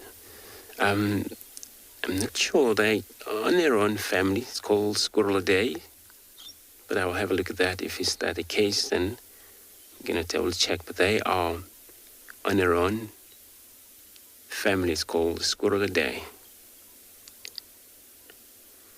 And there's a system here. Sometimes you find more than one or more than two. There are maybe three where males sometimes share, two females sometimes. Looks like we're looking at the male over here. Look how they've do that with whole cleaning on their tails, getting rid of our little ticks.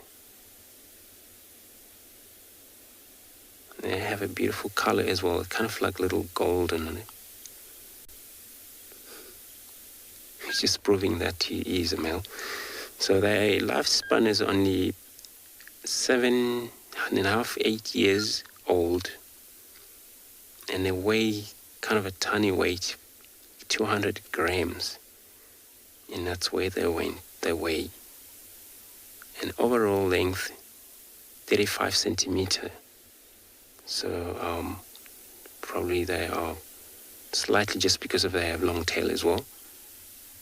Can't stop getting rid of these ticks on him. So we are keep checking around here and then see if we can maybe find a cheetah or anything. And yeah, we're going to be sending you over another live guide.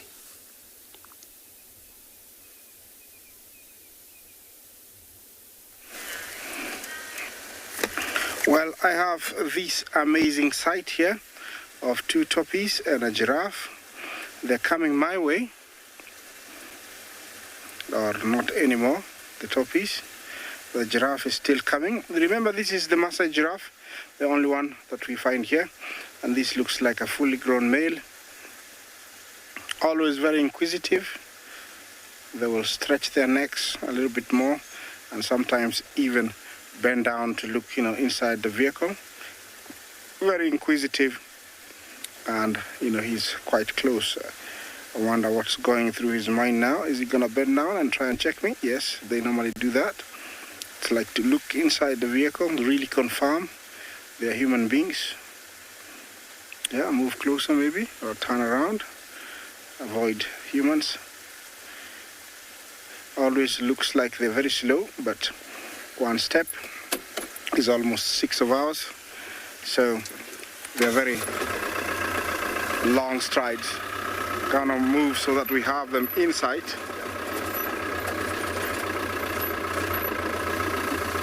It's about 2 of them. You normally see more around this area, but it looks like we just have 2 today. I won't complain. Also, we have a lot of elephants just about to come inside.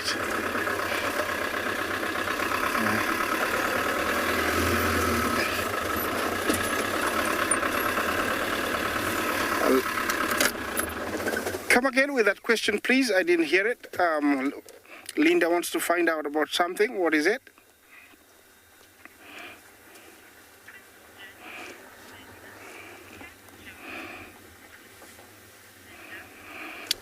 Linda, swimming, I don't think they can, but wading through water, yes, they can.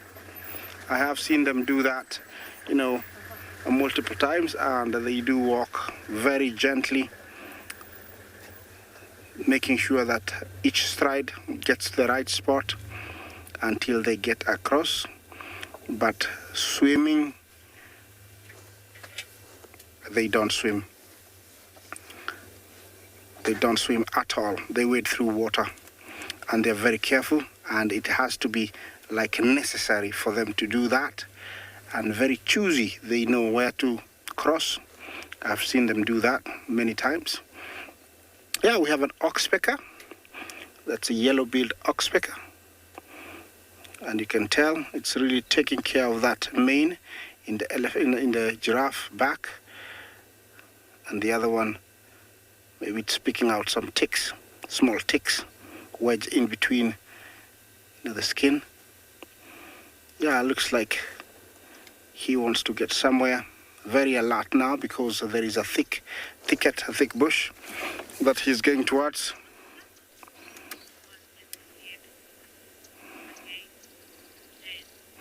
Jane, what are the horns in their head for? They're used by the males for asserting dominancy, especially when they have to, mate with a female. Males do a fight called necking, and that's what they are for. Like that male, you can tell there, he's been using his very well. On top, they're bare, and so they look gray and pale because they wear out all those hairs that usually grow on top there. And mind you, remember, these are not horns. They are actually ossicons, they are called.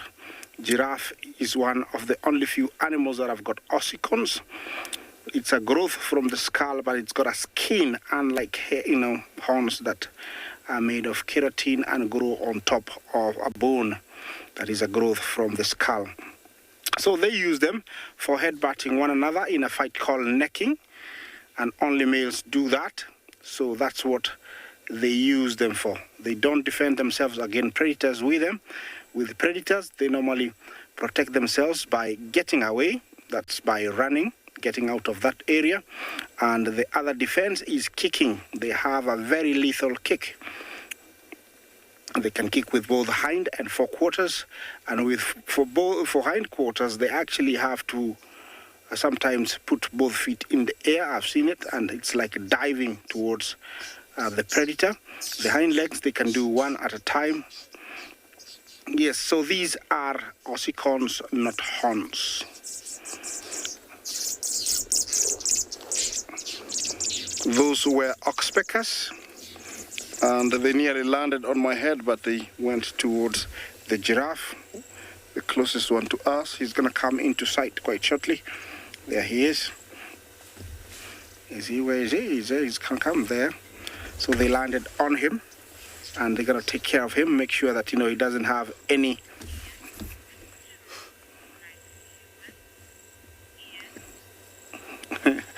Ian Jumbo, interesting question. Do they like humans? That's a very interesting question. I don't think they like us. But if you get used to them, if they get used to us, like one is orphaned and is taken by humans as their foster care, then they get adapted very quickly and they get used to humans very quickly, and they can be very, very friendly and demanding and loving. But out here in the wild, definitely no. If I was to get out of the vehicle, instead of them coming to say, hello, Isaac, they would just be on their 4 feet and out of here, because I'm dangerous, I'm a threat, I'm a predator, and so they will get away from me. But they have been kept in orphanages and also in captivity, and they can be very, hand-raised and hand-fed, and they can be very, very friendly. So those are my two answers for both, sides of things. Yeah, as we can see, there is nothing much to see apart from his back. I'm going to stick here and wait for you to go to our next location, and I'll sit right here.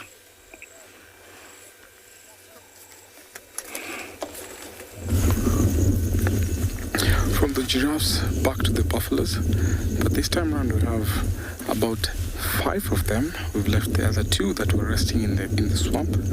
So here we've come into open grassland and we've come across these 5, and it seems like this is the home range where we always find these buffaloes here, but I don't know where the others are. Normally there's always about 11 that hang around this area. You can see the one to the left is actually chewing cud, and you can see saliva drooling from his mouth. Now buffaloes will omit about 4 liters of saliva a day. This is because they eat on very hard grass, and because they are ruminants, they have to chew cud often, especially when they're resting. This is when they ruminate. You can see they use lots of saliva to make that cud softer, but they can keep on chewing.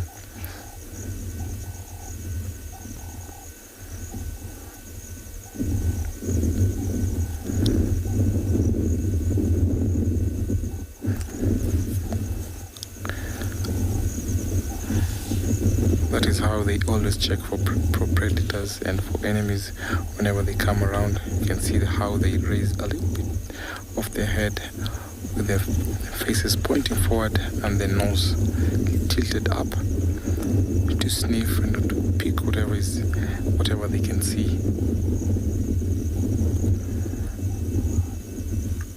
This is one very dangerous animal, and they're the most successful herbivores because they defend themselves from predators. They're normally preyed upon by hyenas and lions, and you find in other places where there's not playing games mostly,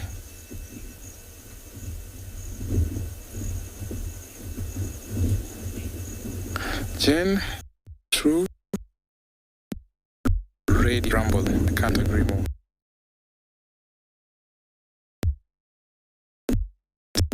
areas where there is low population in antelope, you find lions will prey upon them. But you find lions that go after buffaloes have to be in very big prides. We don't often see lions going for buffaloes here, but they only go for the weaker ones. So these look a little bit bigger, stronger, and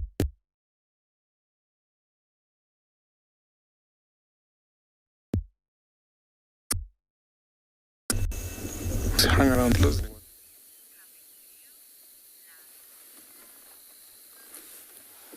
So we haven't had any luck with a leopard yet, but we came across these knobbled ducks, which have just disappeared. Oh, there we... No, they've disappeared, but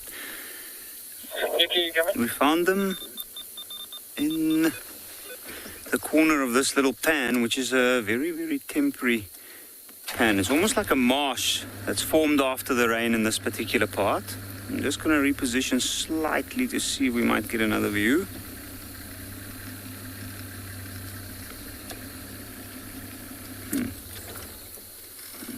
Fortunately, not really. Now, this particular pan, normally this is just dried out mud. And it fills up completely, and the whole area has water on the ground during the rain season, and it's a very good birding spot.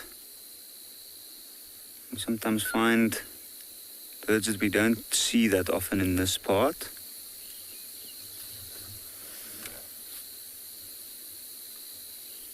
And I'm sure that there might be hiding a few other species at this point. Now, occasionally we'll have elephants come through this area. And there's a few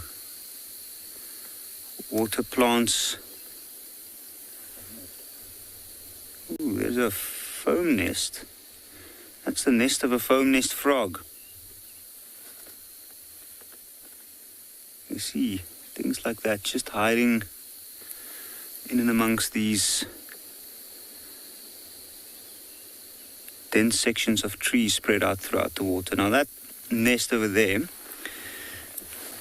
and is created by a foam nest frog.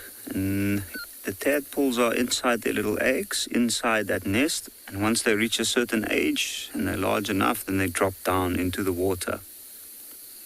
So they're always made right above the water.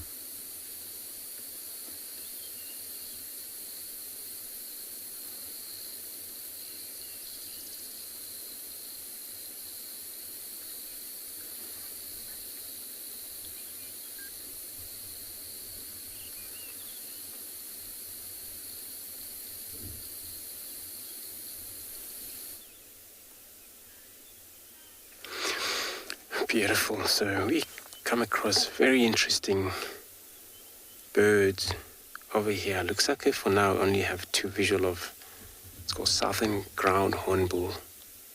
We keep as much the distance we can because sometimes they don't stick around close by. They all move around and they can actually fly very fast. And sorry about that. And you see them fly, almost look like a turkey when they do that. This kind of heavy wings they got, but they spend a lot of their time, foraging like that. So they would be able to feed on snakes, lizards, snails, and of course they are anything they come across, and they can able to take them. Beetles as well will be fed on. See one looks like it's got something on its beak that I cannot tell what it is. Whatever it is, probably trying to figure out how. Probably swallowed already. They're so quick on that. So they keep on their forage sometimes the whole day, and they have such a massive home range of operation where not many of these birds sometimes. They estimated about maybe 1,500 of them or 2,000 of them. And they kind of like their habitat is quite a bit disturbed, which they even not very good on breeding at all. So every time each of one of the reserve see these birds nesting somewhere, we have to identify the area, and then the warden or the control of the reserve, they would keep an eye on this area of a nest and make sure that once the eggs are hatched or not hatched, before the eggs lied, make sure they have to remove one of the eggs, put away into incubations, and then leave one egg. Usually the reason for that is just because of, it's kind of like cannibalize going on. One hatch, and then only take time for the second one.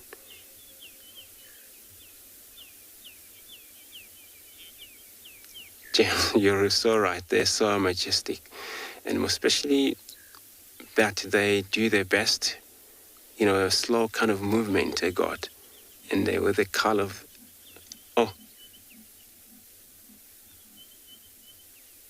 so sorry about that, was the audio of a leopard, everyone, and I'm just gonna finish this. We're gonna go not far away, and we're gonna probably find him. I'm not sure if he's not on Rhine, but it was a ground kind of a sound on the background. That's why I stopped talk there. Probably the ground hornbill as well heard that as well. So they have very strong beak where they're able to go through the land snail shells as well. So, I'm gonna leave this bird peacefully, and then I'm gonna take you to a live guide. I'm gonna carry on looking in the background for that leopard.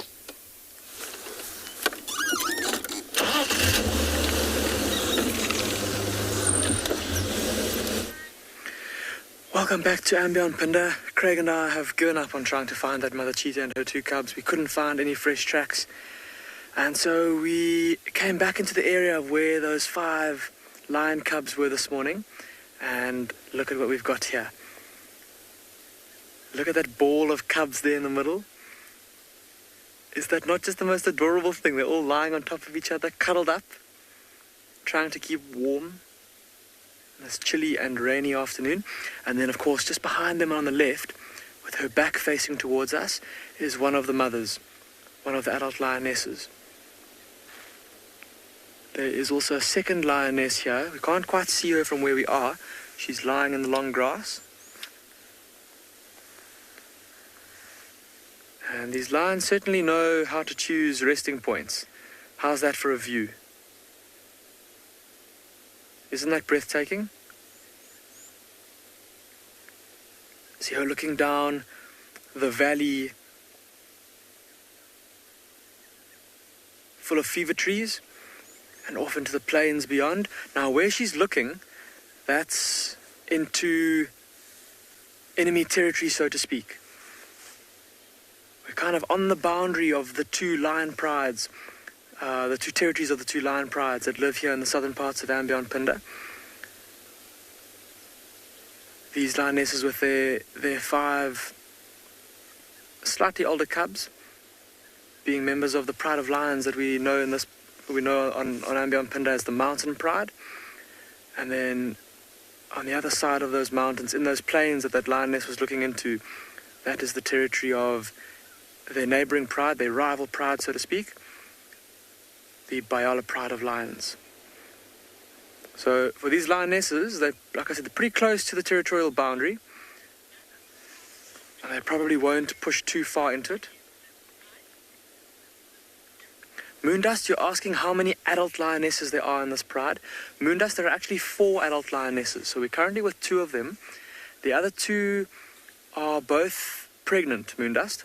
The one, slightly older one, is pretty heavily pregnant, and we think that she has gone off. She's isolated herself from the rest of her pride and is starting to den. It's been quite some time since we last saw her, and when we did last see her, her belly was very swollen.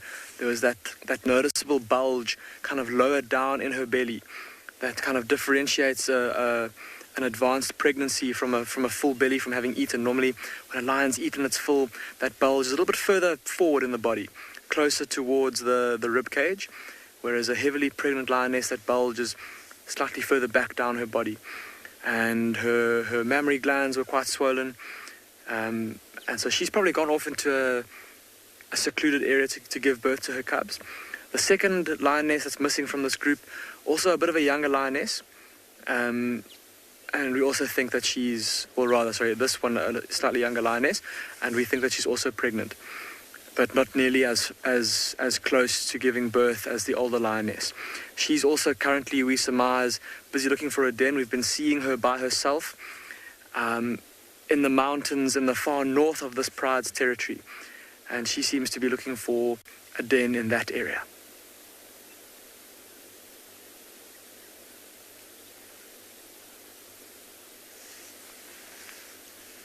We're heading south. Copy. Andrew, go ahead.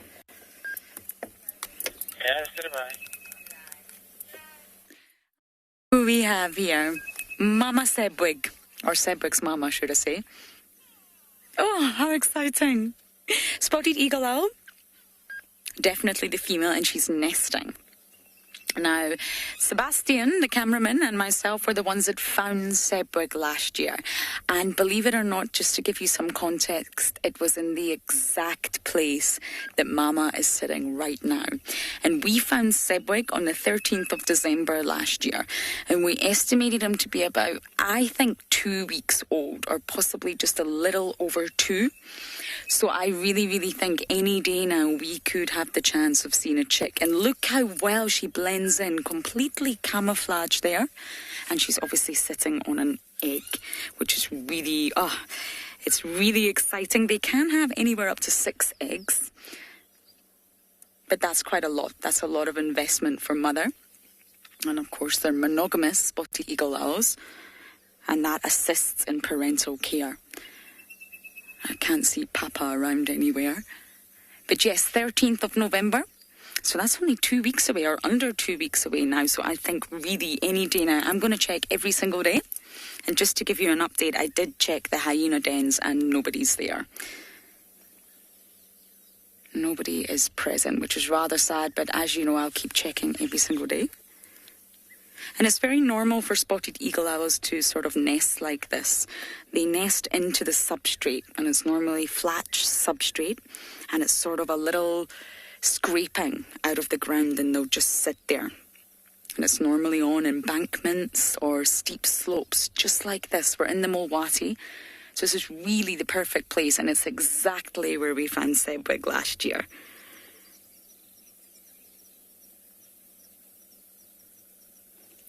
I'm excited. Sebwig gave us all so much pleasure, so much joy watching a spotted eagle owl. And they're not very attractive when they're very, very young chicks. They're very grey. I didn't catch that name, but yes, I just highlighted that they do always nest on the ground, spotted eagle owls. They are ground nesters. And it's into the substrate. So just here, it's just a tiny little scraping out of the ground. And you can see she's surrounded by vegetation. And this is the exact type of nesting for spotted eagle owls. But in cities or sort of urban areas, you can find them nesting on buildings. But it is on the ground. But you can find them nesting on buildings. But of course, there's no buildings around here. She's just found the most perfect spot.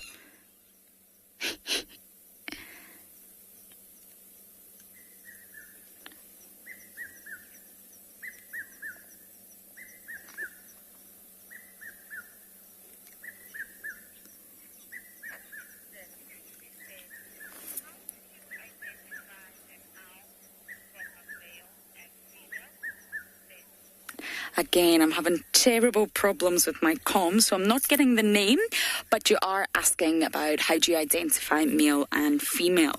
And it's very difficult. Really, you can't. Now, we do know this is a female now, but generally speaking, with owls, most species of owls, the males are bigger.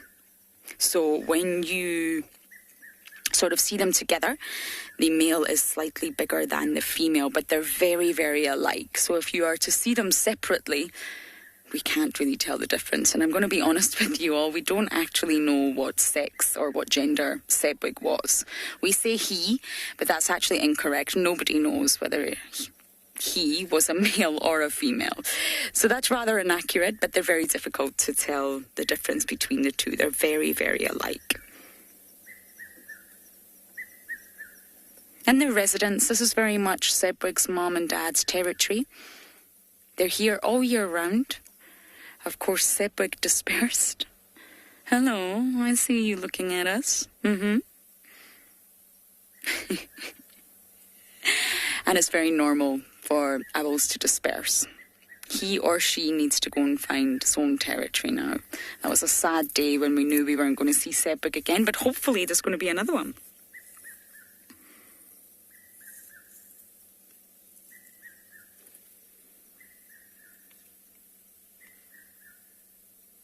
I've missed the sounds of the Mulwati, all the bird calls.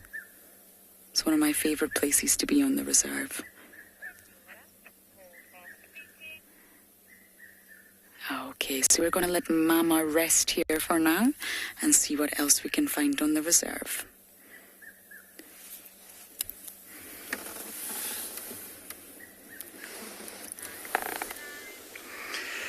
These lions are still curled up in a ball, huddled against the cold of the wind. And see, the lioness is laying down too now. She was looking down into the valley, and just now we were actually able to get a glimpse of what looked like two white rhinos moving down through the plain there in amongst the fever trees. That might have been what she'd spotted from a distance. And just watched them move off into a thicket and then kind of lost interest. And she's now flopped back down again.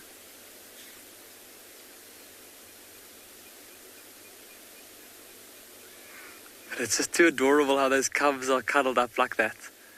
Remember this morning, those of you that watched this morning, you would have seen also they were doing much the same thing when we first found them. And then as the rain subsided a little bit, they started to groom each other and clean the water out of each other's fur, started to play a little bit. And I'm pretty sure that as the sun goes down, they'll start to get a bit more active. Craig, you're asking who the father is of these young lion cubs. Craig, it's tough to know which of the two dominant males is the father.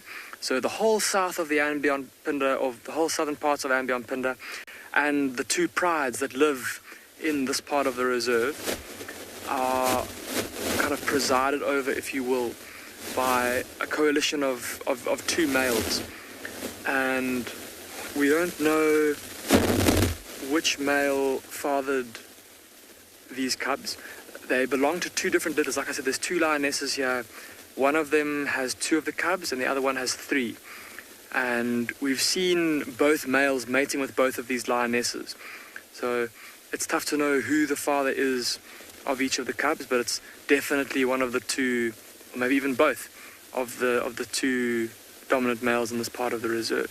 I don't know, Craig, if you were watching us yesterday morning, we spent a bit of time with them. They were eating a rotten Ngala carcass that was infested with maggots, and we got to get a good look at the slightly larger of the two males with the big scar through his eye. It was actually very interesting to watch when this particular lioness was mating, or at least the time that I saw her mating last. She was being courted by the slightly smaller of the two males, and they had been mating for a couple of days. There we go, she's getting up, let's see what she does. We're coming over to the cubs, let's see what happens. Look how they all immediately lift their heads and look to her. Where are you going, Mum? Are you going to go get us food? Looks like she's going to go over to the second lioness.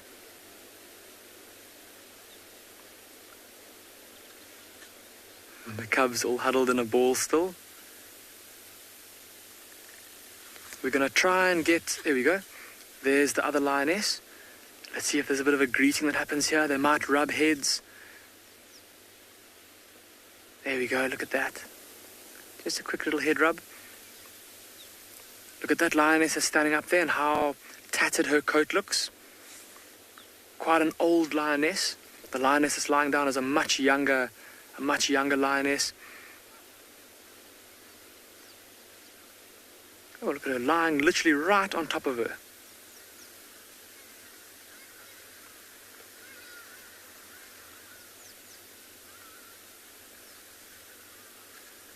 She's lying with her shoulder on her head.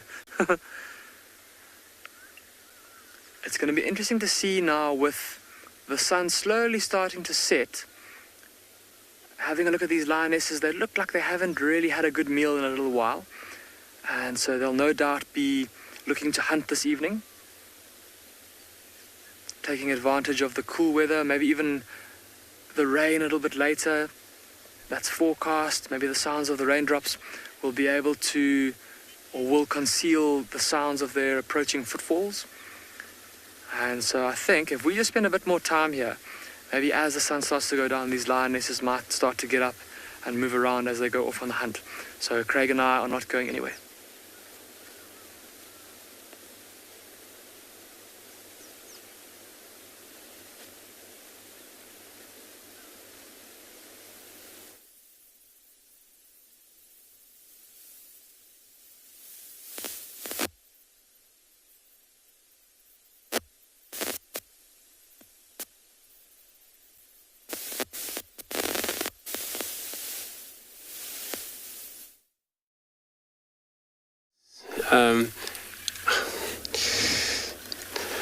Sorry about that, Tswalu. So we got I think it's a Shidulu, the female leopard, I'm sure. If trying to get her closer look here as she moves. Got her on actually found her on the road, so it's probably her. And then she's just moving along the road here. So she's moving south for now. Looks like if she does that, then possibly she'll cross Kalahari Main to the southwards. So I'm gonna try stick with her. We still have a chance to actually able to see her before she disappeared. So sorry, it's a little bit of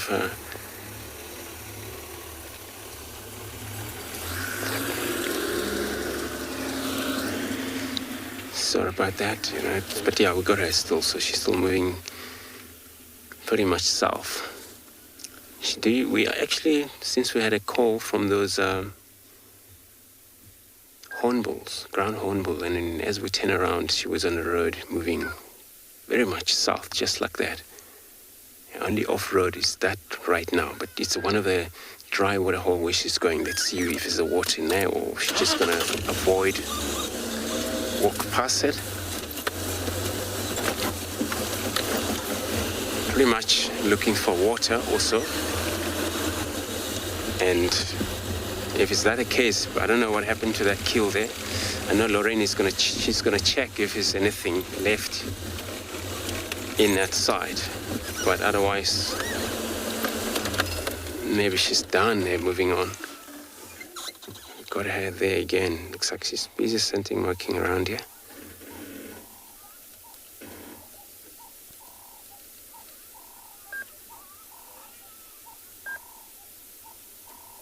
And the Kalahari is not actually very far away from where she is.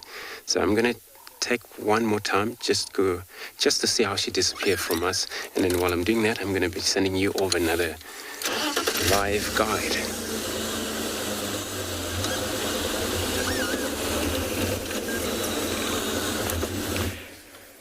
Good luck on the turn there, Andrew. Wow, we've got a little bit of action going on here.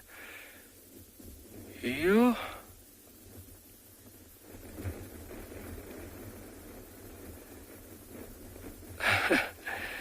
The one at the back was chasing another individual. So it could be a bull, or it could just be a female that's very dominant. Within groups, that's how they establish dominance, is by obviously using the horns and showing dominance, obviously a display of fitness and strength. But that one doesn't want anybody to be near it. And what initially got our attention was those two little oryx at the beginning that were sitting in the shade. And if you look at these animals throughout the day, they spend a lot of time inactive just to save on water and as well as energy. About 60-70% of the day is spent inactive. It's a very important behavioral trait out here to conserve, especially water. Looking proud. Let's just take a look at the binos if it is a female. Yes, it is a female. So she's obviously a very dominant individual. Ah, it's a young male. So dominating in another way.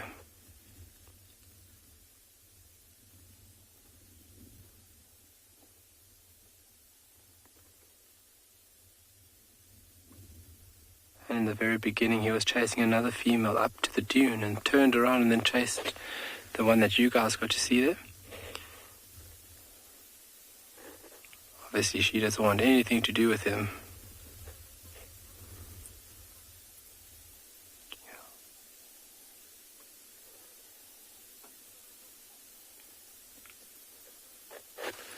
Are so well adapted to these areas. Are very tough, very hardy animals, oryx. The southern oryx obviously found here in South Africa, up into Namibia. Very widespread species.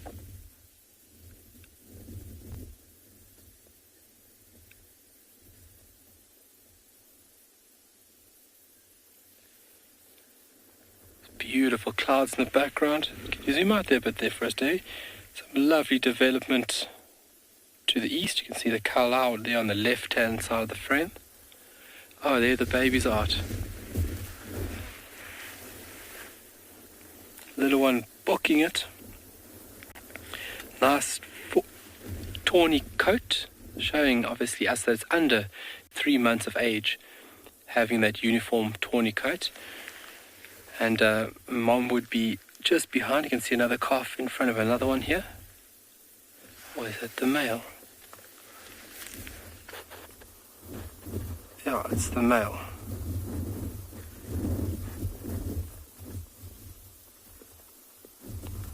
So the female that he chased off initially might be the mother of one of these two little calves, and she is not in the ready state then to mate. Obviously still having to look after these little ones.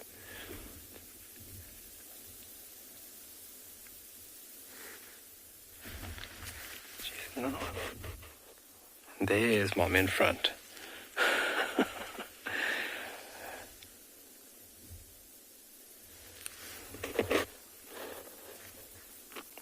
You can see the lighter coat's obviously a very important adaptation to reflect heat from this unforgiving sun. Let me just pull slightly forward there for you, David, because she might all back. Okay, let's go back.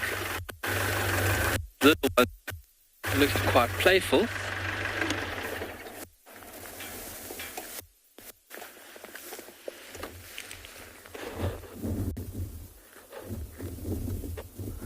So mom is the one with the very long horns on the left-hand side there.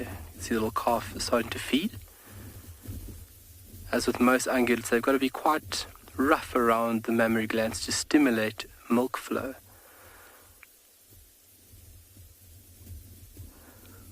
All right, we're going to send you off to one of our colleagues for now, and we'll see you back this side.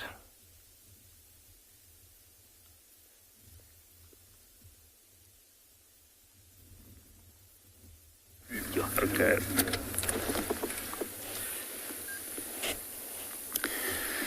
So, after leaving the area where we had the ducks and we're looking for the leopard, we decided to come back to check what these two lions are doing. And we've actually just had them mate once. You can hear there's a bit of uneasiness going on with the growls.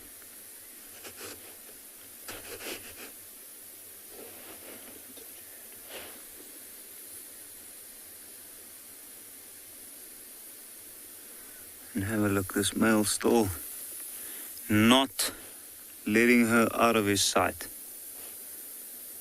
As close as possible.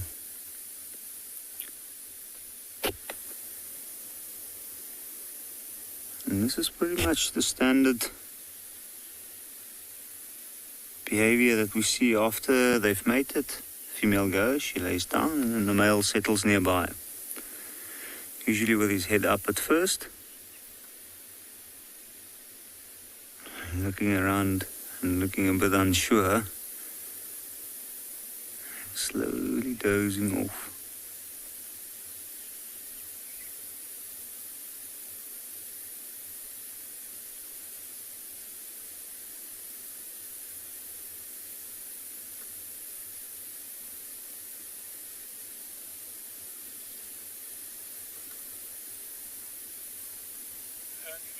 No.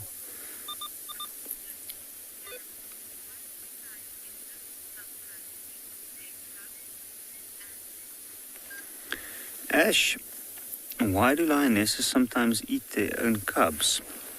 I have seen it in the past, and in that case what happened is there were males that already came into the area, and they were most definitely gonna come in and kill the cubs. So the lioness killed her own cubs, and she actually consumed the one afterwards. Now, why exactly they do that, I do not know. It might be because it's some way or form of dealing with the loss.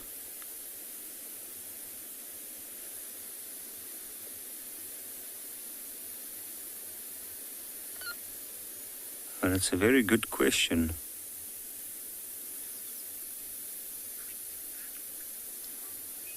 You can see this male's just picking up on the scent in the air. And I think we're going to sit here a little while and see what happens.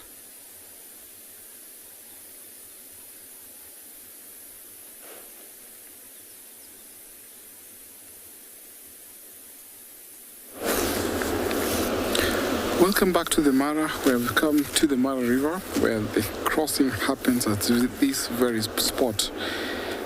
It seems a little bit quiet, but the hippos are entertaining us with how they are puffing and snorting. And actually, some of them are super playful. You can tell it's almost time for them to walk out of the river and go and graze. The sound of the river is very, very nice. Actually, the water levels have increased. I think it's been raining over in the upstream.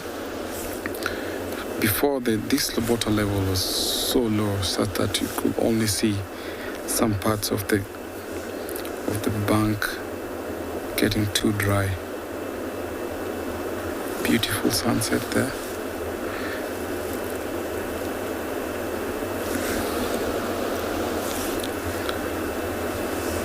So that very dry spot to the middle of the screen, that is one particular spot where wildebeest and zebra will gather during the migration time and cross. So I've seen crossing that will go on for about half an hour, others go for about 2 hours, 1 hour.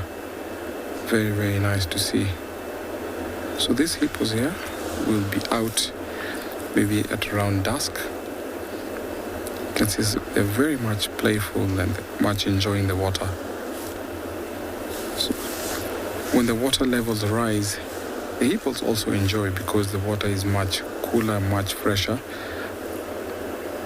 as opposed to when the water level is going down.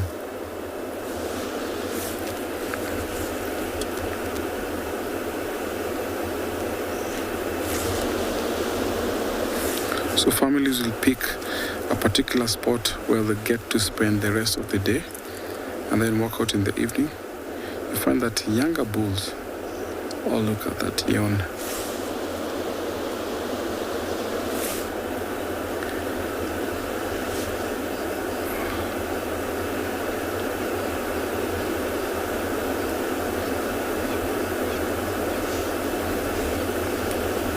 Sometimes that can mean communication, and sometimes that can be an aggressive display. When a hippo is not happy, they'll always open their mouth wide apart just to show the other hippos how strong they are and keep off.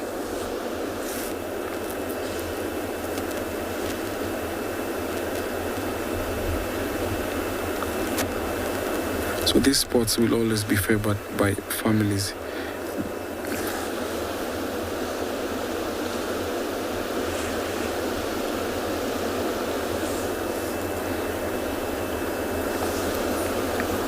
Your guest, thank you so much for your question.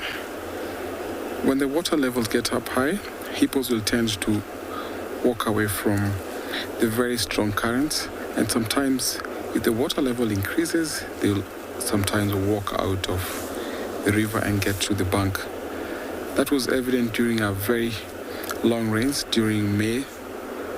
This water level here, it actually burst his bank. The water came up to where you can see me pointing. So it burst his bank, and some of the hippos went over to the mainland because they're not very good swimmers. They can actually be washed downstream. So when the water level gets high, they actually tend to move away from the strong current.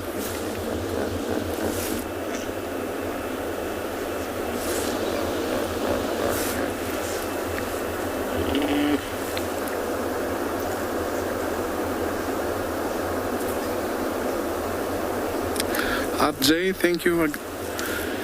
Hippos do not give birth in the water simply because the young ones are still helpless at that time. They can be washed downstream, or maybe they can drown if maybe it's in a pond or maybe in a lake.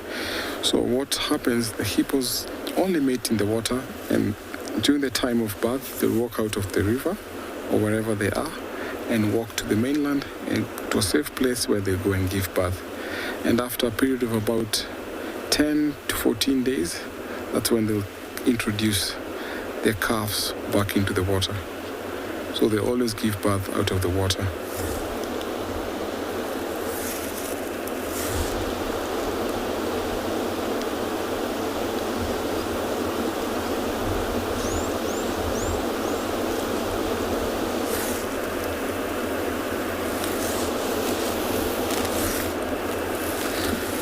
So this family is actually much enjoying, as we can see the sunset there, very beautiful light as the sun is getting down to the sky. Beautiful, beautiful.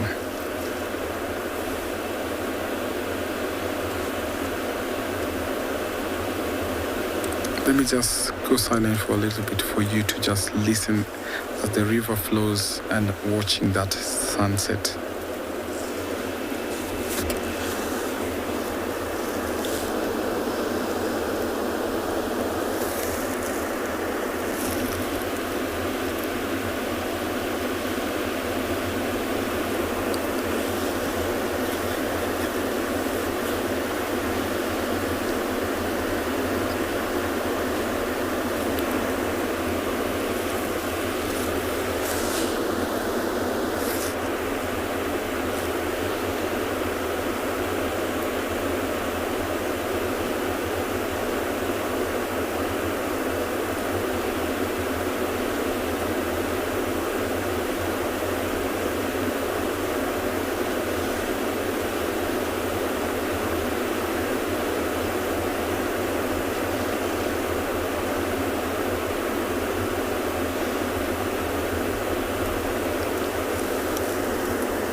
Jen, totally stunning.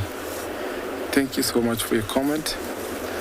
Each and every sunset is very different, so every day we witness a totally different sunset. And it's a nice combination when you're watching the sunset and get to hear the torrent river.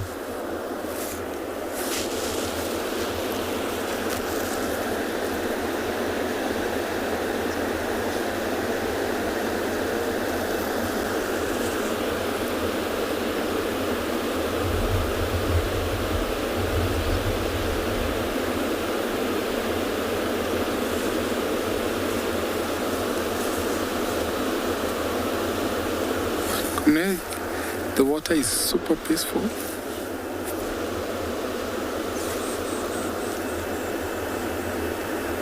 I can't imagine, sometimes when you come and just watch the river and watch the hippos and just listen to that, it's very super magical.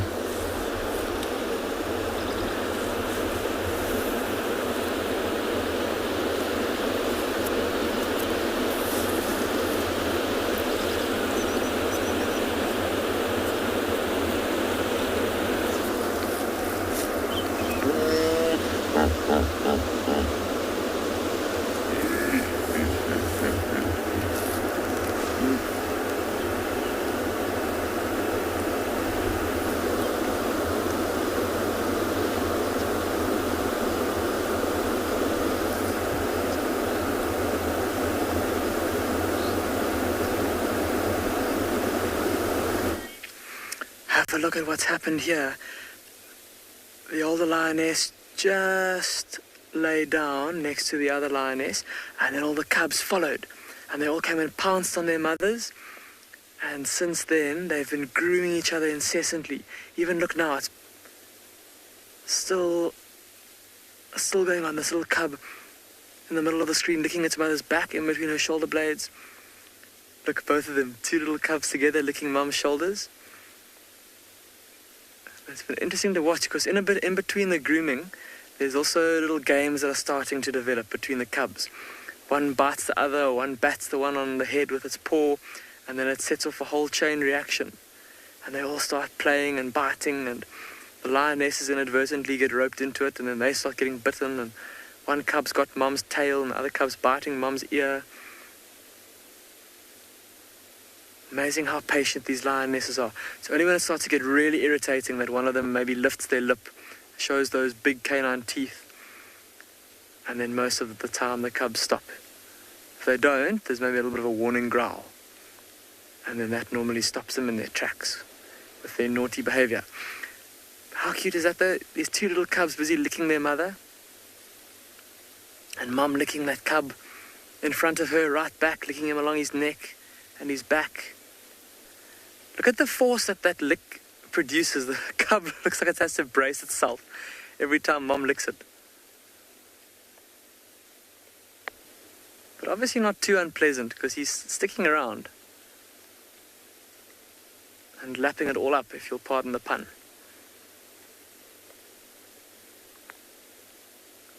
Every now and then there's a little grumpy grunt or a grumpy growl that comes from that lioness on the left. She's got two cubs now busy harassing her. One licking the back of her neck. One that's trying to get some attention from her in the front. There we go. That's what he wanted. Except the lick nearly took him off of his feet. It looks like she's also busy with the cub there. Busy licking him, cleaning him.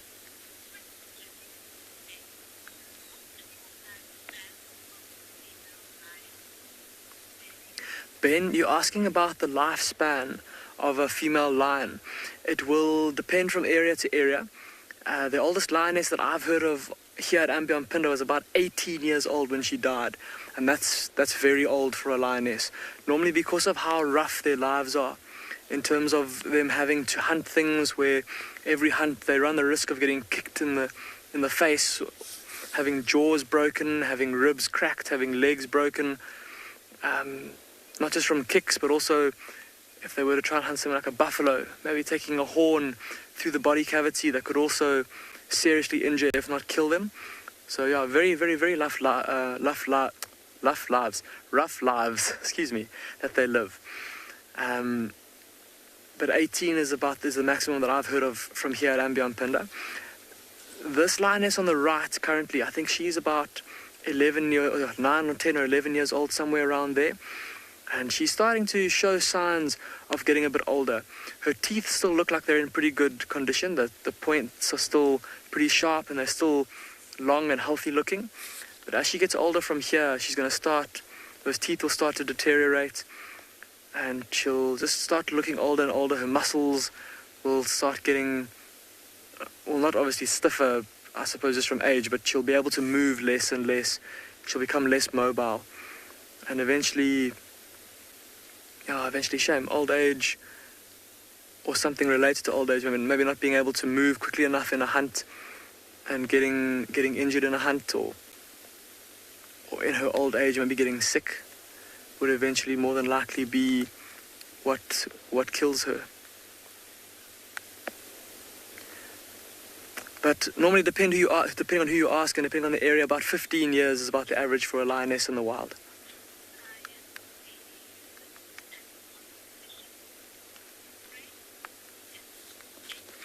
SH, you're asking if lionesses see humans, or lions see humans, as competition for food or as prey.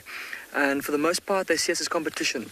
Reason being that we, of course, co-evolved with them here on the savannas, and spent a lot of time competing for food with them on the savannas. We would have stolen their kills, and we would have hunted the same animals they would have hunted.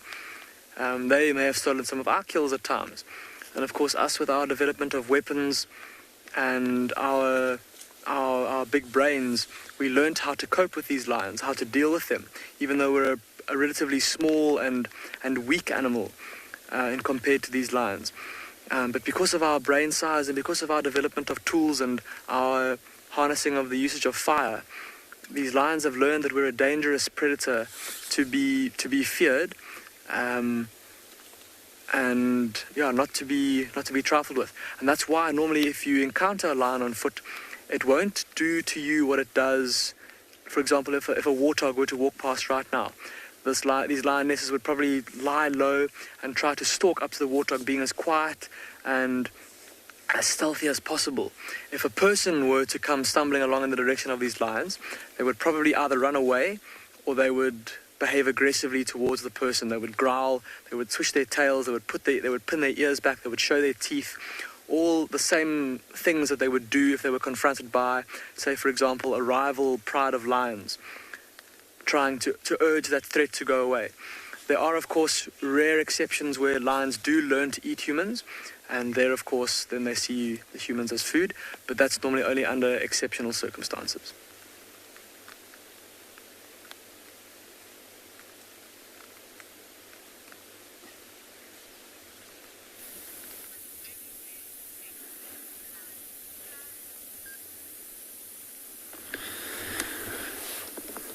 So, there's a yawn.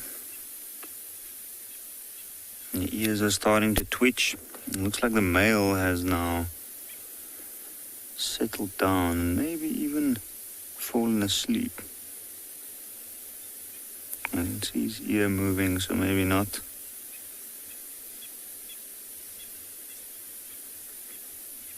Let's have a look at those paws.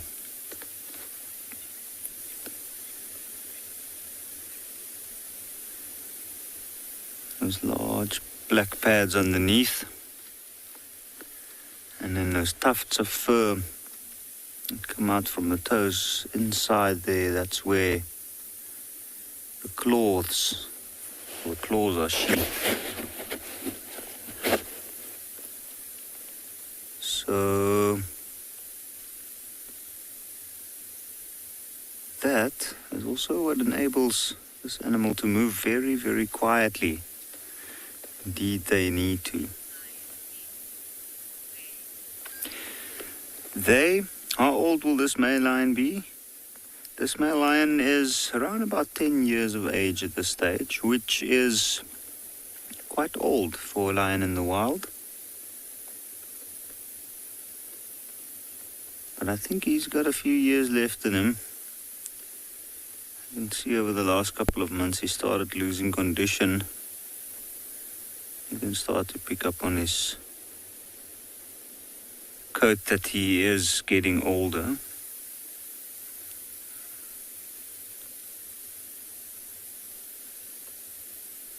Look carefully at that belly, look at the veins underneath. You can see some scars here and there. You can see it's lost the elbow tuft.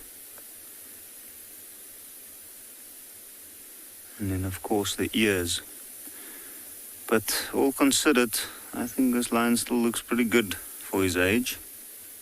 I know he's missing one of his canines.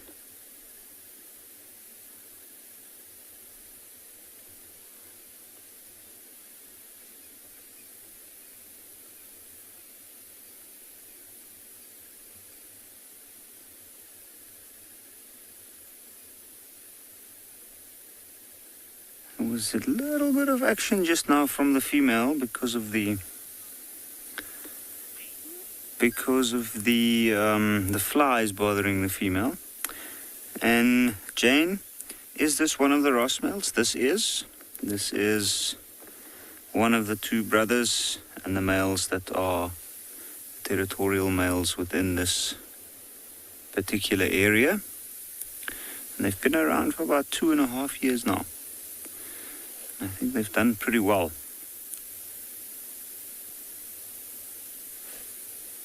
They're not the largest male lions I've ever seen, but they certainly live up to their reputation. And what's interesting is that the area that they occupy is quite a large area. Practically the whole of Ngala falls within their territory. And they have been spending a lot of time further east over the last couple of months. But we know that initially they came and they moved from the western side. So they are moving from quite a far off area. Over there they've also got cubs with another pride. We haven't seen that pride in a while and we don't know exactly how those cubs are doing.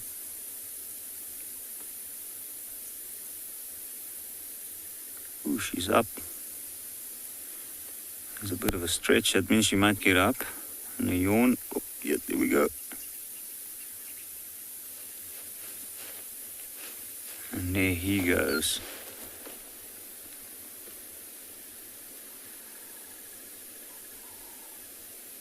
She usually walks off a little bit and then he follows very, very closely and he's going to try to get it on. Oh, we are going to lose view. I think I'm going to reposition quickly to see if we might get...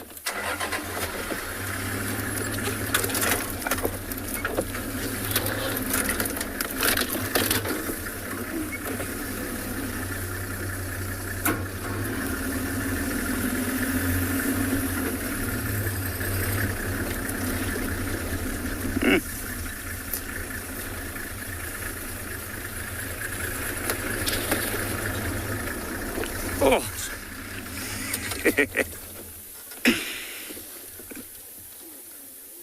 There we go.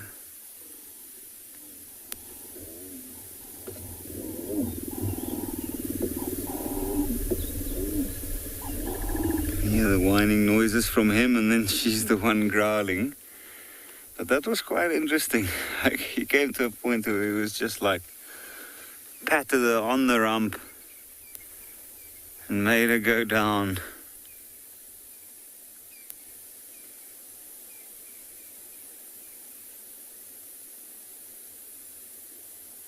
There's not a lot of aggression from her side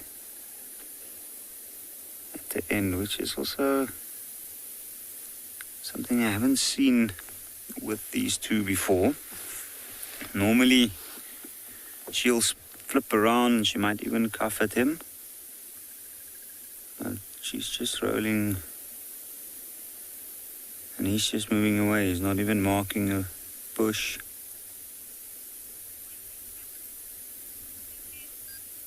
They're probably going to settle back down for another few minutes.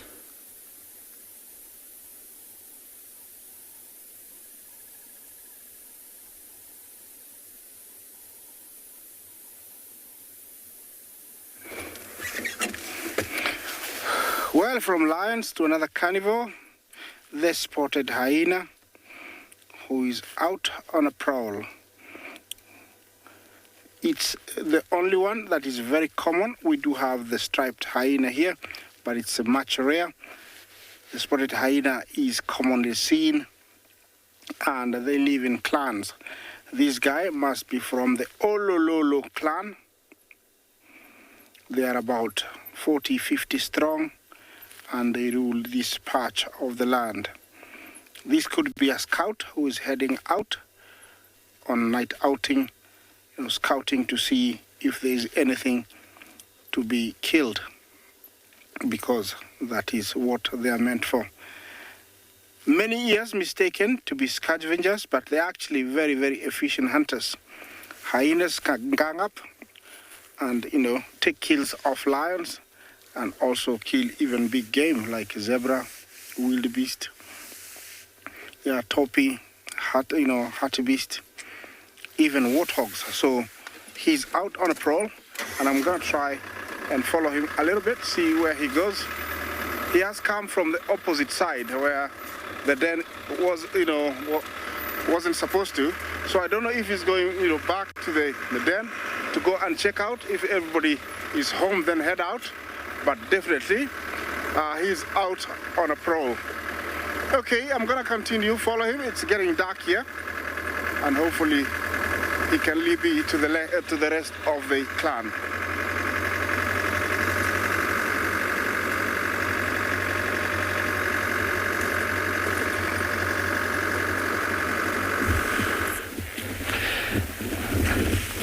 All right, having the luxury to jump off the vehicle and appreciate all the little beautiful signs left behind by Mother Nature is a real privilege. And what we're looking at is this track right over here. From the side that David's showing you folks, if you stay there, Dave, that you can remember it very easily. This species, along with other individuals, it looks like a choir boy. Head, arm, body, and arm. Looks like a choir boy standing and singing. Very easy to recognize it, and just sheer size. We can see it's about 10 odd centimeters. Obviously, you'll have a little bit of displacement from the animals or the bird animals' weight going into the soil. So about 10.5, 11 centimeters. You can even use the book here just to look and make sure. Yeah, we're on 10 centimeters, which is perfect. So if David rotates for us, and obviously we can see which way the animal was moving, just general tips when it comes to tracking. Toes are showing you direction. So just like your toes, the pointing of your toe is showing you in which direction you're moving. So we can see this toe is pointing that way. It was moving southwest off of our position right now. So a very large track. We can see there's one track over there. There is another track over there. And there is another track over there. It's sheer size, the gap in between. This is from a very, very large bird. And one that you find on the terrestrial basis quite a lot. It's one of the heaviest flying within its family group.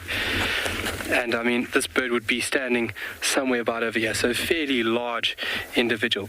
This is a track set left behind by a Kori bustard, and really nice to see such a large imprint left by this almost prehistoric looking bird.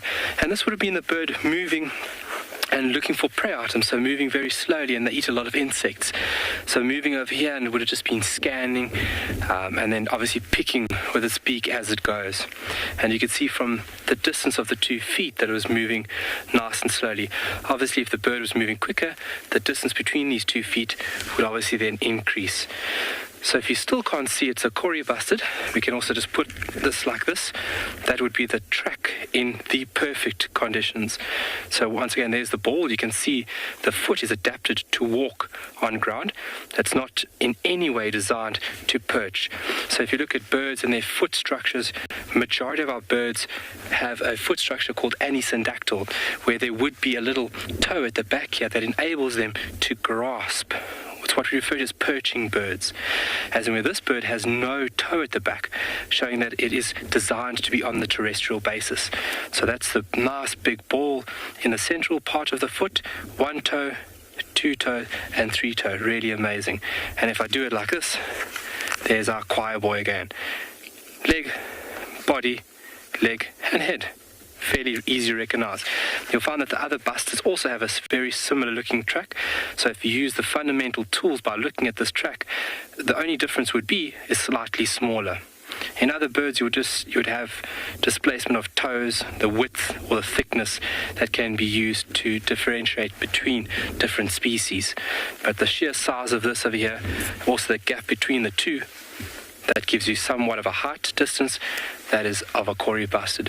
So reading and understanding what has been left behind in this beautiful stuff is a real privilege. And like I've mentioned before, it only comes over time where you really dedicate your all into understanding what has been left behind. We're going to send you to another incredible location, and we'll see you when you get back this side.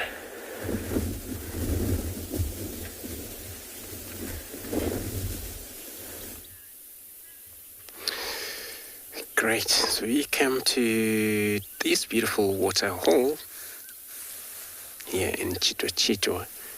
We're right in Chitwa Dam right now, looking at this beautiful hippo. The reason I come this far was Kuchava, the leopard, seen around here. And then we're just kind of at a stationary right now, hoping that she could maybe appear again. Look at this beautiful. Looks like it's going to be one of the beautiful sunset again. We're looking at that horizon back there. So it looks like she went into the middle of the camp, Chitwa camp, and then the other guys is going to work on the other side. Hopefully she come out that side or back by our side, and that will be so cool if we ever get to see her again. But they're very sneaky sometimes. They are just going to sometimes lie flat. There's a guinea fowls running around here. This is actually very good. If she around here, she would probably try and hunt these guinea fowls, as they're well known of going for small things such as a bird, small birds and big birds as well. Now if she would get a guinea fowl, take her time, pluck this feather off and get into the meat, but there's going to be just a bit of a snack that she'll probably get an energy to move again, focus on hunting again. So, but if she's in the middle of the camp, we will hear a lot of birds calling in there, which since I get here, I know as a hyena just walked past by us. It shows that maybe that leopard, she's still around. Look at these guinea fowls busy cleaning their grass seed as well as speeding up.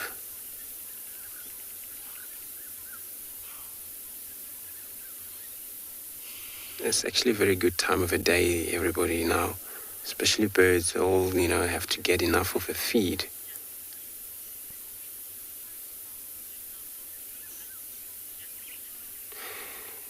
Jack Smith, good evening, I would say. Sun is going down already by us.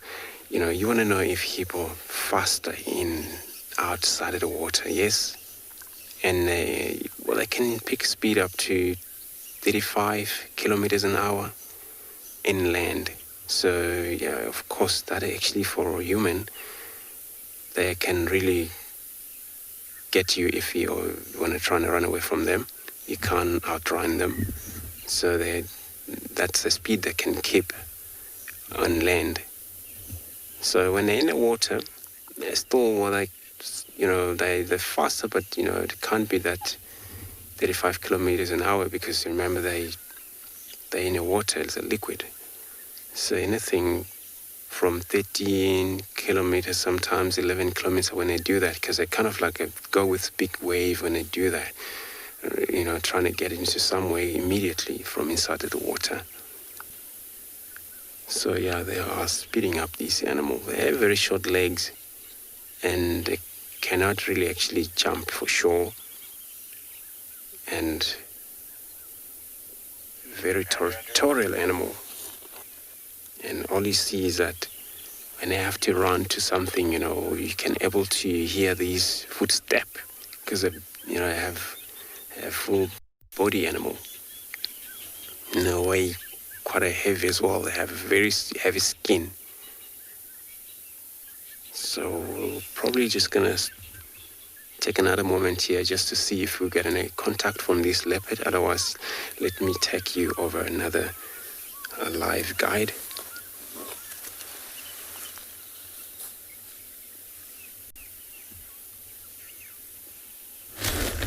I wish him success in finding the leopard. Now here in the Mara, we've come across one of the six-pack lions. His name is Chongo, and one of the river lioness from the River Pride. So this is a mating couple. It's been going on for a couple of days, but it seems like it's towards the end of the mating for these two. So in the afternoon we passed here and they were fast asleep because it was too hot. So I think now because it's cooling off, they might go back to mating again. Normally, when beginning the mating time, it's always about 15 to 20 minutes. And then you see them mating. But it seems like this is even taking longer than even 20 minutes. So that suggests that it's towards the end of them mating. But it would be nice to see if they'll be mating again. My worry is, because this lioness is from the River Pride, I'm not so sure if she lost her calves to these lions. I've seen two of his brothers around this area. So I'll just wait here for a little while to see if they're going to mate as I take you over to another live location.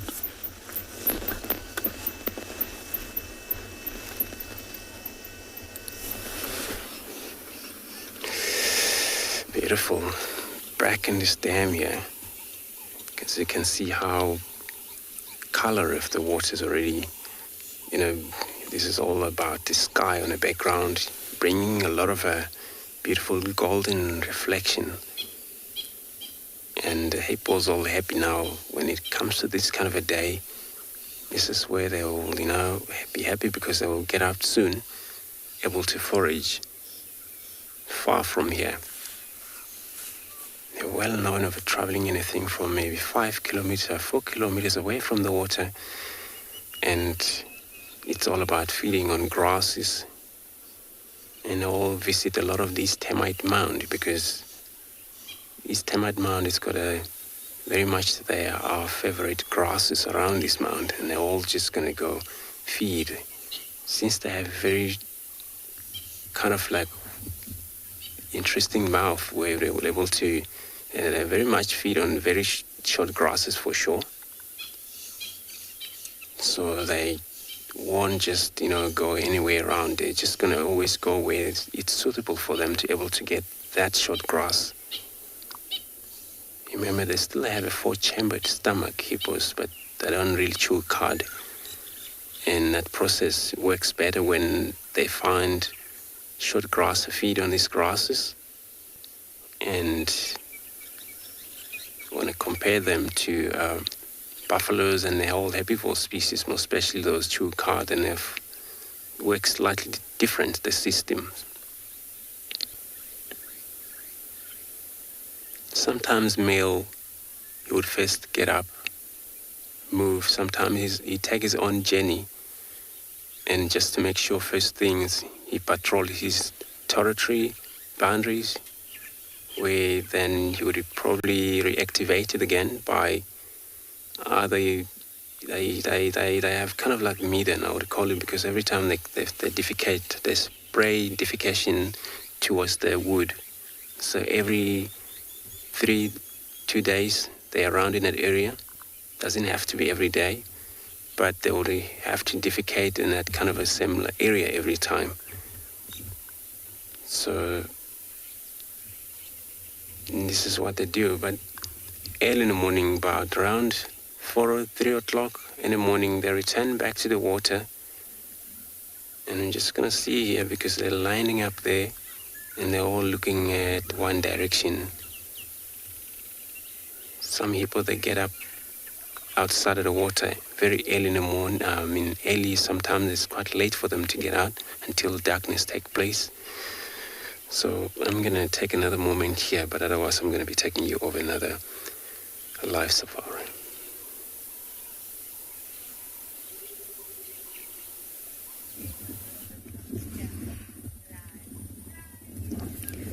We've came to quarantine after spending quite some time with a large herd of impala, and the male was alarm calling.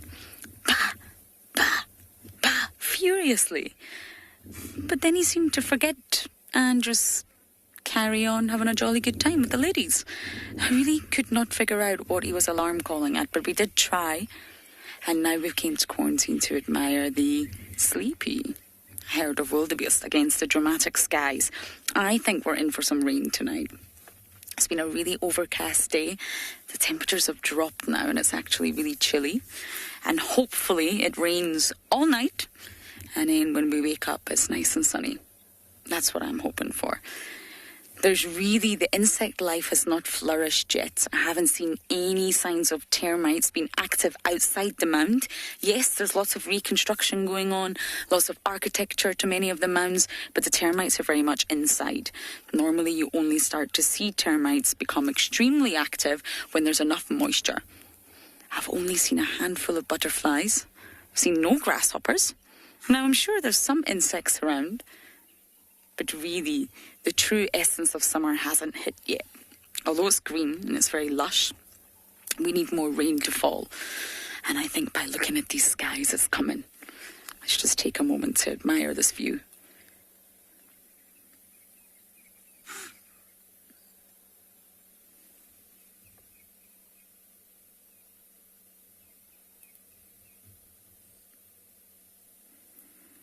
Byron, are you on Pump House Road approaching Portsmouth? Well, that ruined the peace and quiet, naughty game drive. Let's try that again.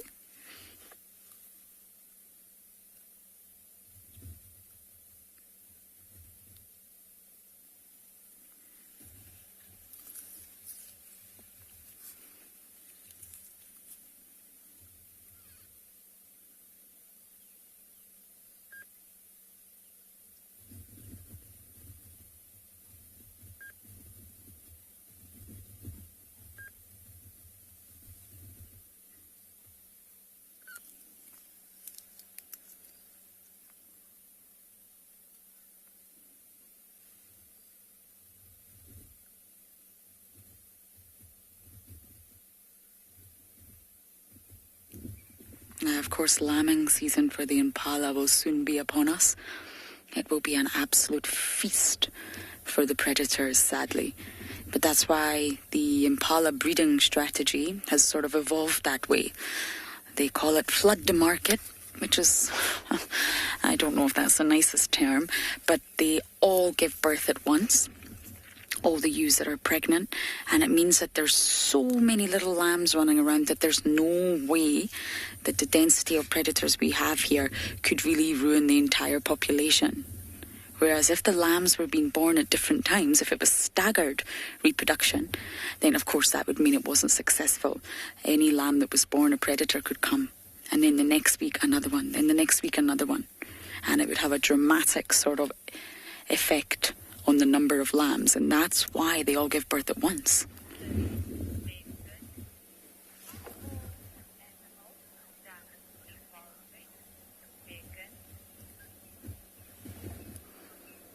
I'm not entirely sure I got that question. I think I heard Megan, you're asking, are all the animals done evolving? But I'm just going to make sure that I've got that right. Yes, I did get that right. Megan, evolution is a constant process. It involves a lot of different things, and it will never stop. Animals, organisms, ourselves, we will always evolve. And if you even think of ourselves and you think of wisdom teeth, and I'm using that example because my wisdom tooth hurts right now. We don't need wisdom teeth anymore. And through time, our bodies have evolved to no longer have a need for them, and slowly but surely they are not as present in today's world. Some people have no wisdom teeth and they're very lucky for that. I had 3. 2 have been pulled and 1 is remaining to be a pain. But still, that's a perfect example of a biological part of our body that has no need anymore, no function. And therefore, through a long period of time, the need for wisdom teeth will slowly evolve out.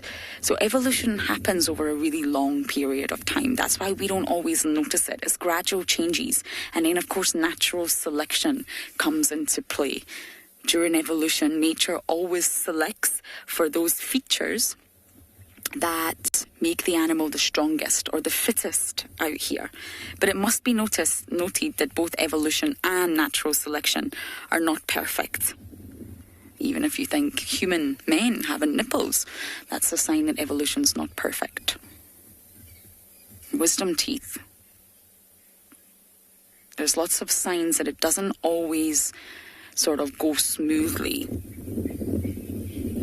And even life is essentially said to have begun in the water. And that's the start of evolution. When animals moved onto land, they had to trade their fins for limbs. Because you're really not going to get far on land with fins, or I wouldn't like to try. So I hope that answered your question, Megan. We're going to sit here and enjoy this dramatic sunset.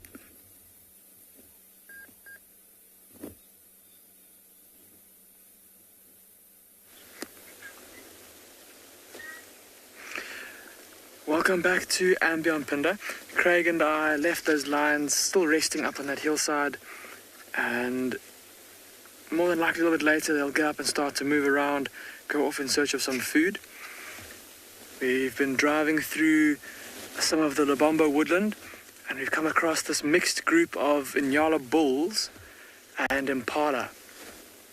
Have a look at those 2 Ngala bulls there with their heads down to the ground. See how dark and gloomy it's getting in the background there, with the sun having started to set, or having set. Often this time of the evening, Nyalas like these will come out of the thickets where they spend most of the day and most of the night, areas where they feel at home and comfortable with their wonderful camouflage. Oh, look at that. Did you see that big bull just give that younger bull a bit of a shove? Get out my way. I'm much bigger than you are, and I'm looking to head in this direction. So they'll often come out onto these slightly more open clearings to graze and to feed on some of the lush, low-growing herbs and forbs and stuff. And they'll then head back into the thickets for the evening. A little bit tough to see because of how dark it is, but look at how much bigger they are than the impalas that are walking around them. Much bigger, much shaggier coats, much bulkier antelope. Shame that poor young bull on the far right just got another little warning from one of the bigger bulls. Those impala, of course, this will be the kind of place that they'll be looking to spend the night because of their speed and the fact that they use their speed rather than their camouflage and their ability to duck through bushes to escape danger. They'll be wanting to sleep in an open place like this. So they're probably getting in a last little bit of foraging before it gets dark, and they'll then probably bed down somewhere here in this open clearing.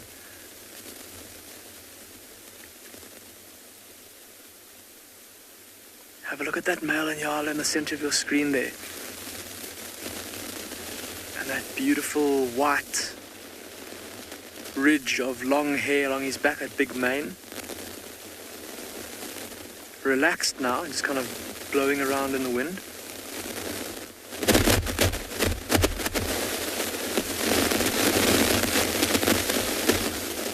Those horns. It's been interesting looking at these different Ngala bulls and how they've all got different kind of horn spans. They're obviously all different ages, ranging from bulls in their prime to that young bull on the far right there. It's probably only about 1.5 years to 2 years, maybe even a little more than 2 years old. And there's one bull, that one in the center there with his ridge of hair with a very kind of narrow set of horns, and then one of the slightly bigger, older bulls with a very wide horn span. Interesting to see that as these Nyalas head off back into the thickets to rest for the evening, Craig and I are going to leave them, and we're going to keep on making our way slowly back in the direction of the lodge.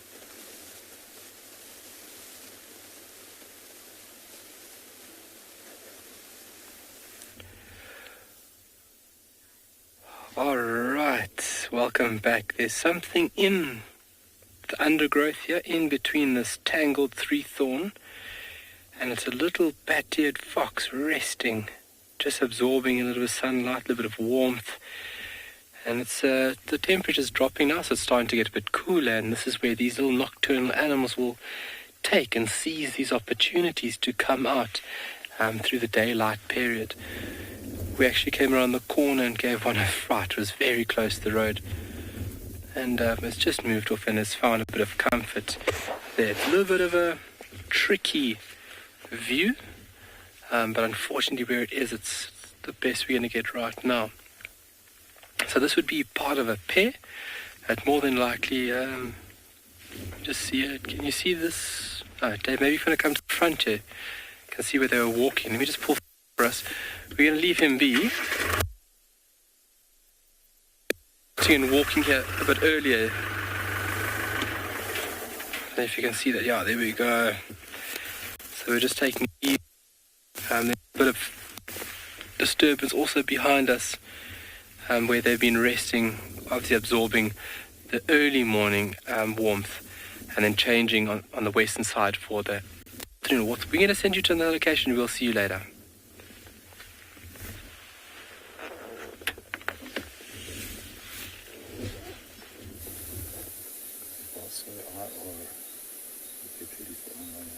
Okay, sure.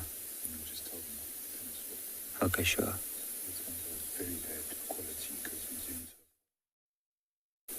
Ah, that's true, that's true.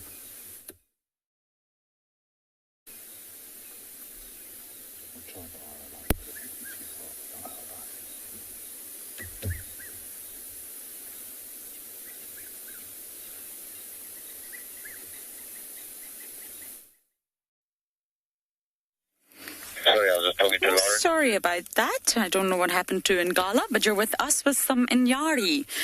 This is buffalo. Hello, everybody. We've got youngsters, we've got males, we've got females. It's a large breeding herd, and we've just stumbled upon them on Vuatella access. That's quite promising. The Telematic were with Andrew earlier, just across in Torchwood. So if they move west, then they may encounter this large herd of buffalo.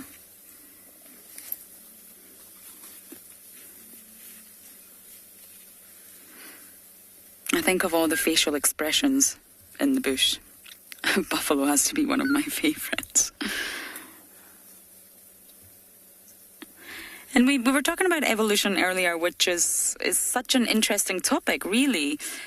How we sort of change and adapt from a genetic level to a physical level, really.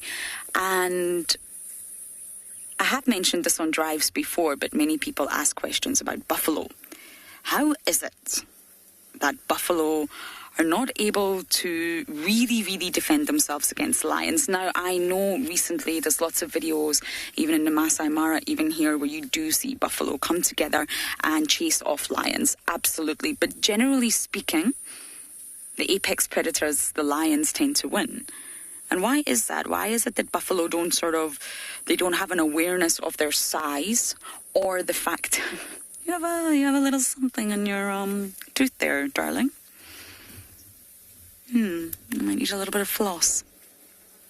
But yes, so why is it that they've been blessed in such a way to be naive to the fact that they really could seriously injure lions from their sheer body weight, muscle mass, and those horns? And there's a theory, and it's really interesting, that if buffalo really could escape lions easily by just turning around and jabbing them with those weapons on their head or kicking them, then lions would not be so successful. And therefore, maybe buffalo, as a species are already successful enough. They're already incredibly successful. Look at the large numbers we have here. So due to the fact of their success, maybe natural selection didn't really have a need to sort of develop their cognitive ability, shall we say, intelligence and evasion skills. And maybe that's why they always do succumb to lions. Now, I do know that sometimes that's not always the case, so I'm speaking generally. But you see, we're surrounded here. There's such a large herd. And maybe that's why the lions always do have the advantage. But it's a race. It's an evolutionary arms race, predator versus prey, and it's fascinating. And Mr. Hendry actually gave me a book called The Red Queen that I think I've recommended to you many times, and it's so fantastic, and that's exactly what it's about. Predator and prey cannot always stay at the same level. It's dynamic. At one point, the predator will have the advantage, and the prey will not. But over a long period of time, through sort of evolution, the prey will gain advantage. And therefore the predator has to adapt, has to change tactics, has to change something in order to regain the advantage above the prey. And that's because it's all about balance. Everything in the entire ecosystem, even ourselves, is all about balance. Our bodies are constantly striving for homeostasis.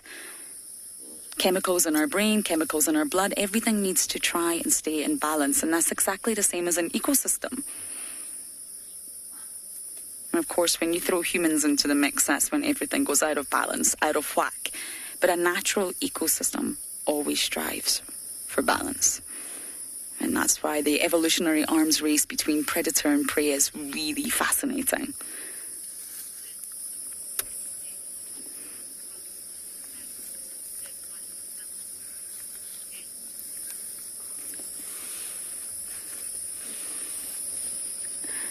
I'm sorry, I'm not doing very well with the names today.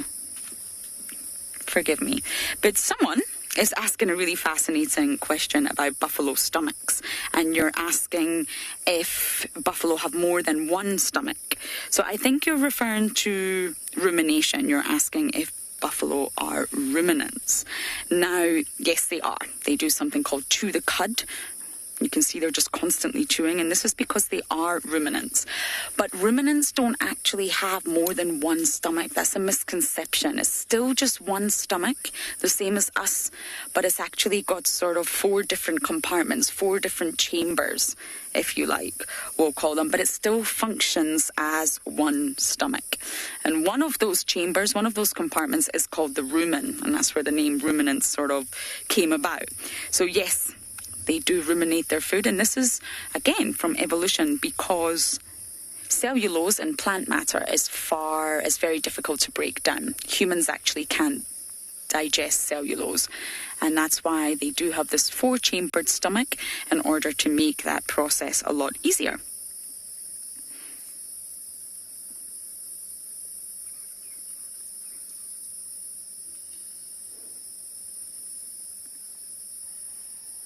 It always looks like they're chewing gum, but they're actually chewing the cud.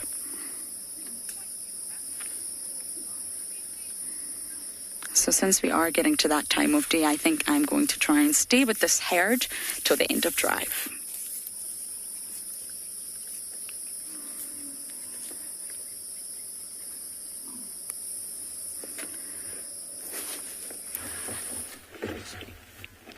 Alright, welcome back, and David has found something very nice for us to look at, especially with this late afternoon sun. It just makes the perfect angle, same as when we were looking at the tracks.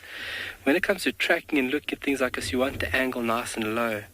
Look at those strands of webbing that's being released, more than likely from spiderlings.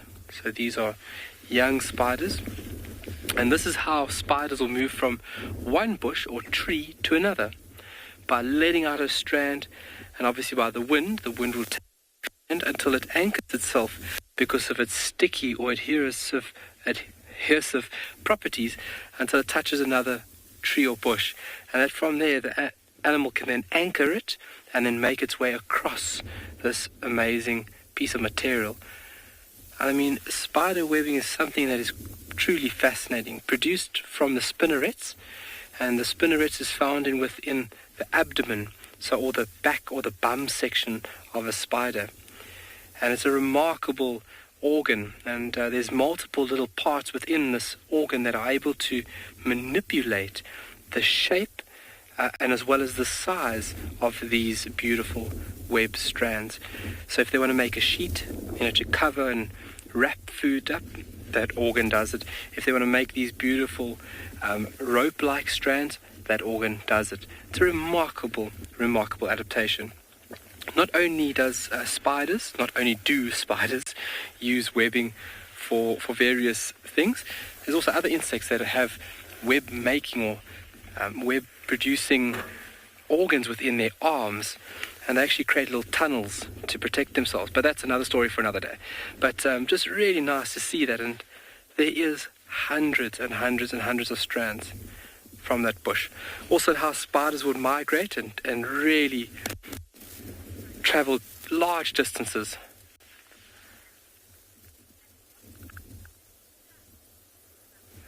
What's the last part? And what's it like? What's it like? So, to become a naturalist, you are doing it right now. You are in the process of becoming the best naturalist that you could possibly be. By you being here, spending your time and allowing yourself to be open to all this amazing stuff, you are the best naturalist you can be right now. And then it's really amazing once you do get stuck into it, because it becomes something that you get so addicted to. You get addicted to the information and the complexity and the arrangement. It makes you understand how insignificant we really are in the greatest this planet and as well as the universe. So keep on it. You are in the training. All are currently, to be honest.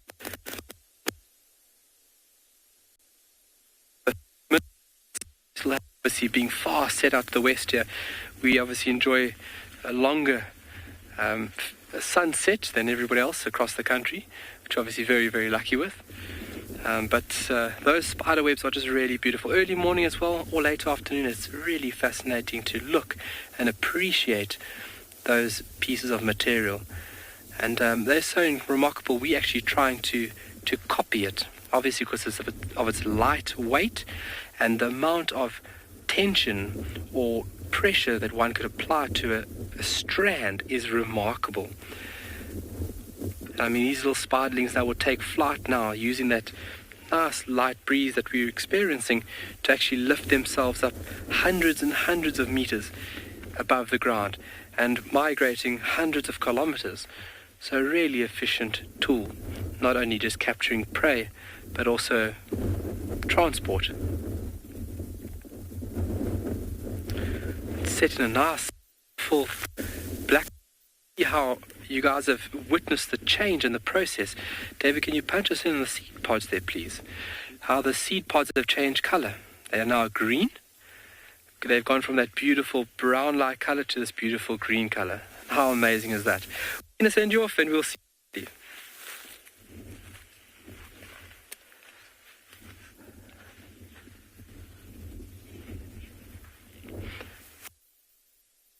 Looking at those seed pods, also very, very edible. Very edible. And you can see those tiny little seedlings. Do you think I'll be able to walk there?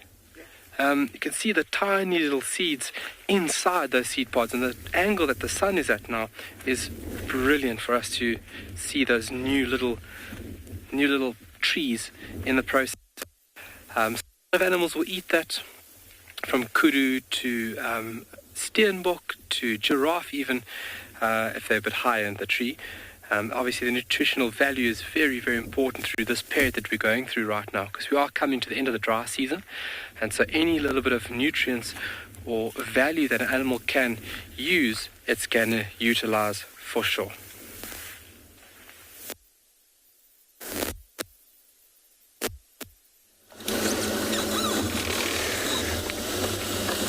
Back, so cool. So now the update on that leopard, we were hoping that maybe she would come out for us.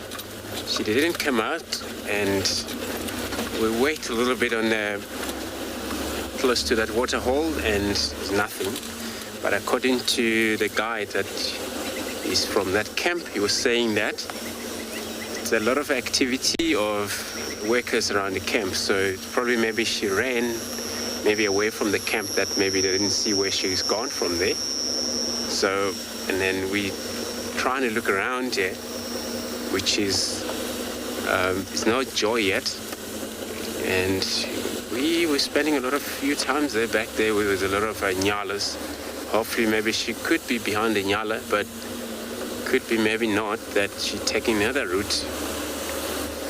And that hyena were hoping to follow behind it just to see maybe hyena could show us where she end up to. And we lost visual of that hyena. But hyena, they're also they're so cool. They know exactly, they get always their scent of cats. And what they do, they keep bonding that scent, and then until they get finally results on where that animals have moved into. So I'm trying to shining around here in this area. Hopefully you got an eye reflect and we're able to identify cat's eyes different from the impalas and all, this general game, because reflecting, it's quite a unique. You're able to tell from distance, if that is a leopard or not, or lions. You're more likely to know from way off. So yeah, this is the plan for this evening. As you see, the light's already up, and then it's getting around both sides. And we then going to be working slowly westwards from here. And I haven't heard from the Pride of Lions whether they're around or whether they're doing movement there or anything. So this is the update. But yeah, let me take you over to another live safari while I'm shining around here.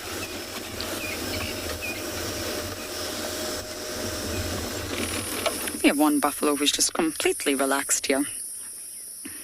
Safety in numbers, no need to worry. That's why buffalo can relax. But going back to rumination, because that was a really interesting question I got earlier. A recent study described that a ruminant doesn't actually eat grass for just the grass, if that makes sense. They're actually eating bacteria, which grows within the grass and ferments in the stomach, or at least one of the pouches of the stomach.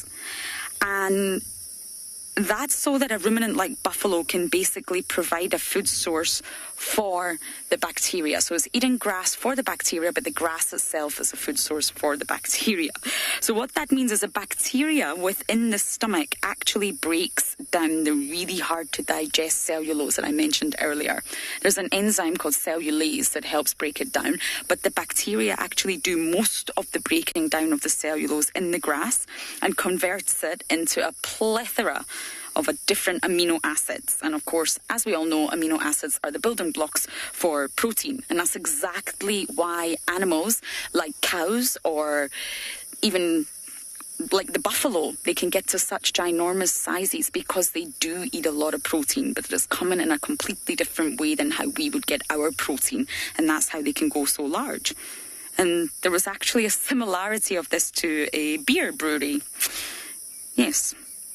Because of all the fermentation that's going on in the stomach, a dark, wet and slightly anaerobic environment, you end up sort of producing lots of bacteria, and then that results in the breakdown of the plant matter into amino acids. So you can sort of say that it's like a beer brewery, but I'm not sure I'm going to go with that one. So it's also known as sort of a way of foregut fermentation, foregut digestion, if you like. It's completely different to the likes of a zebra and a horse as hindgut. I hope that made sense. They are eating grass, but they need the bacteria that's in the grass in order to actually break down that grass. And that's why they're constantly chewing. They regurgitate, they bring up the cud, and they just keep chewing. And that's exactly why, because it's not easy to break down cellulose.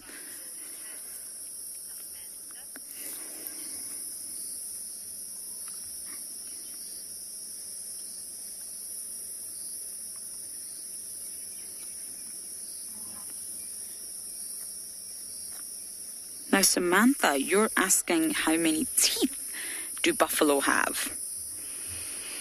Now, I wasn't sure. I'm checking my mammal app. It seems to say 32. But I'm actually not entirely sure. But I have a lovely little app on my phone. It's all for mammals, and it does say 32 teeth. Now, it'll obviously be different types of teeth to us. They don't, and definitely the carnivores, they don't need to pierce, they don't need to tear flesh, they don't need to sort of hold on to necks to suffocate. They need to grind and chew. So it'll be a completely different dental formula than the likes of the carnivores. We're very close to our camp, by the way. I wonder if we'll hear these buffaloes all night long.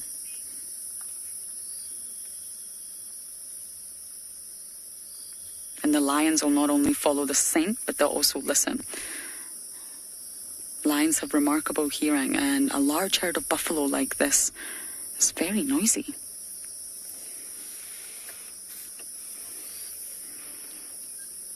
But it's so good to be back with you all. I must just say that before the drive wraps. Shadulu in Tima, which is looking promising. We need to get a better look at her.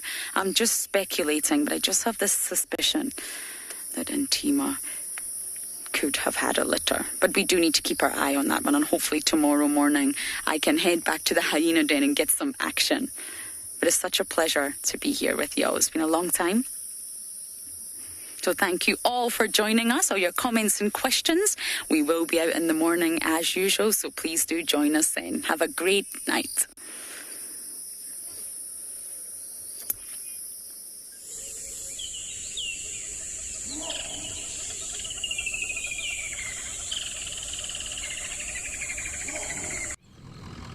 Hi, my name is Taylor McCurdy, and I'm coming to you from eco training here on Pridelands. My most favorite animal in Africa has to be the elephant that's behind me, and this is Kumo. You'll meet him. But elephants just in general, they're really sociable. They're always doing something, and I love to see the interactions between the members of the herd. To learn more about these elephants, join me on channel 183 on DSTV. Coverage of an African safari and may include animal kills and carcasses. Viewer discretion is advised. Jambo, and a very warm welcome to you in the Masai Mara of Kenya. We have a very beautiful sunrise this morning. My name is Tim, and welcome aboard to your own safari live from the African wilderness.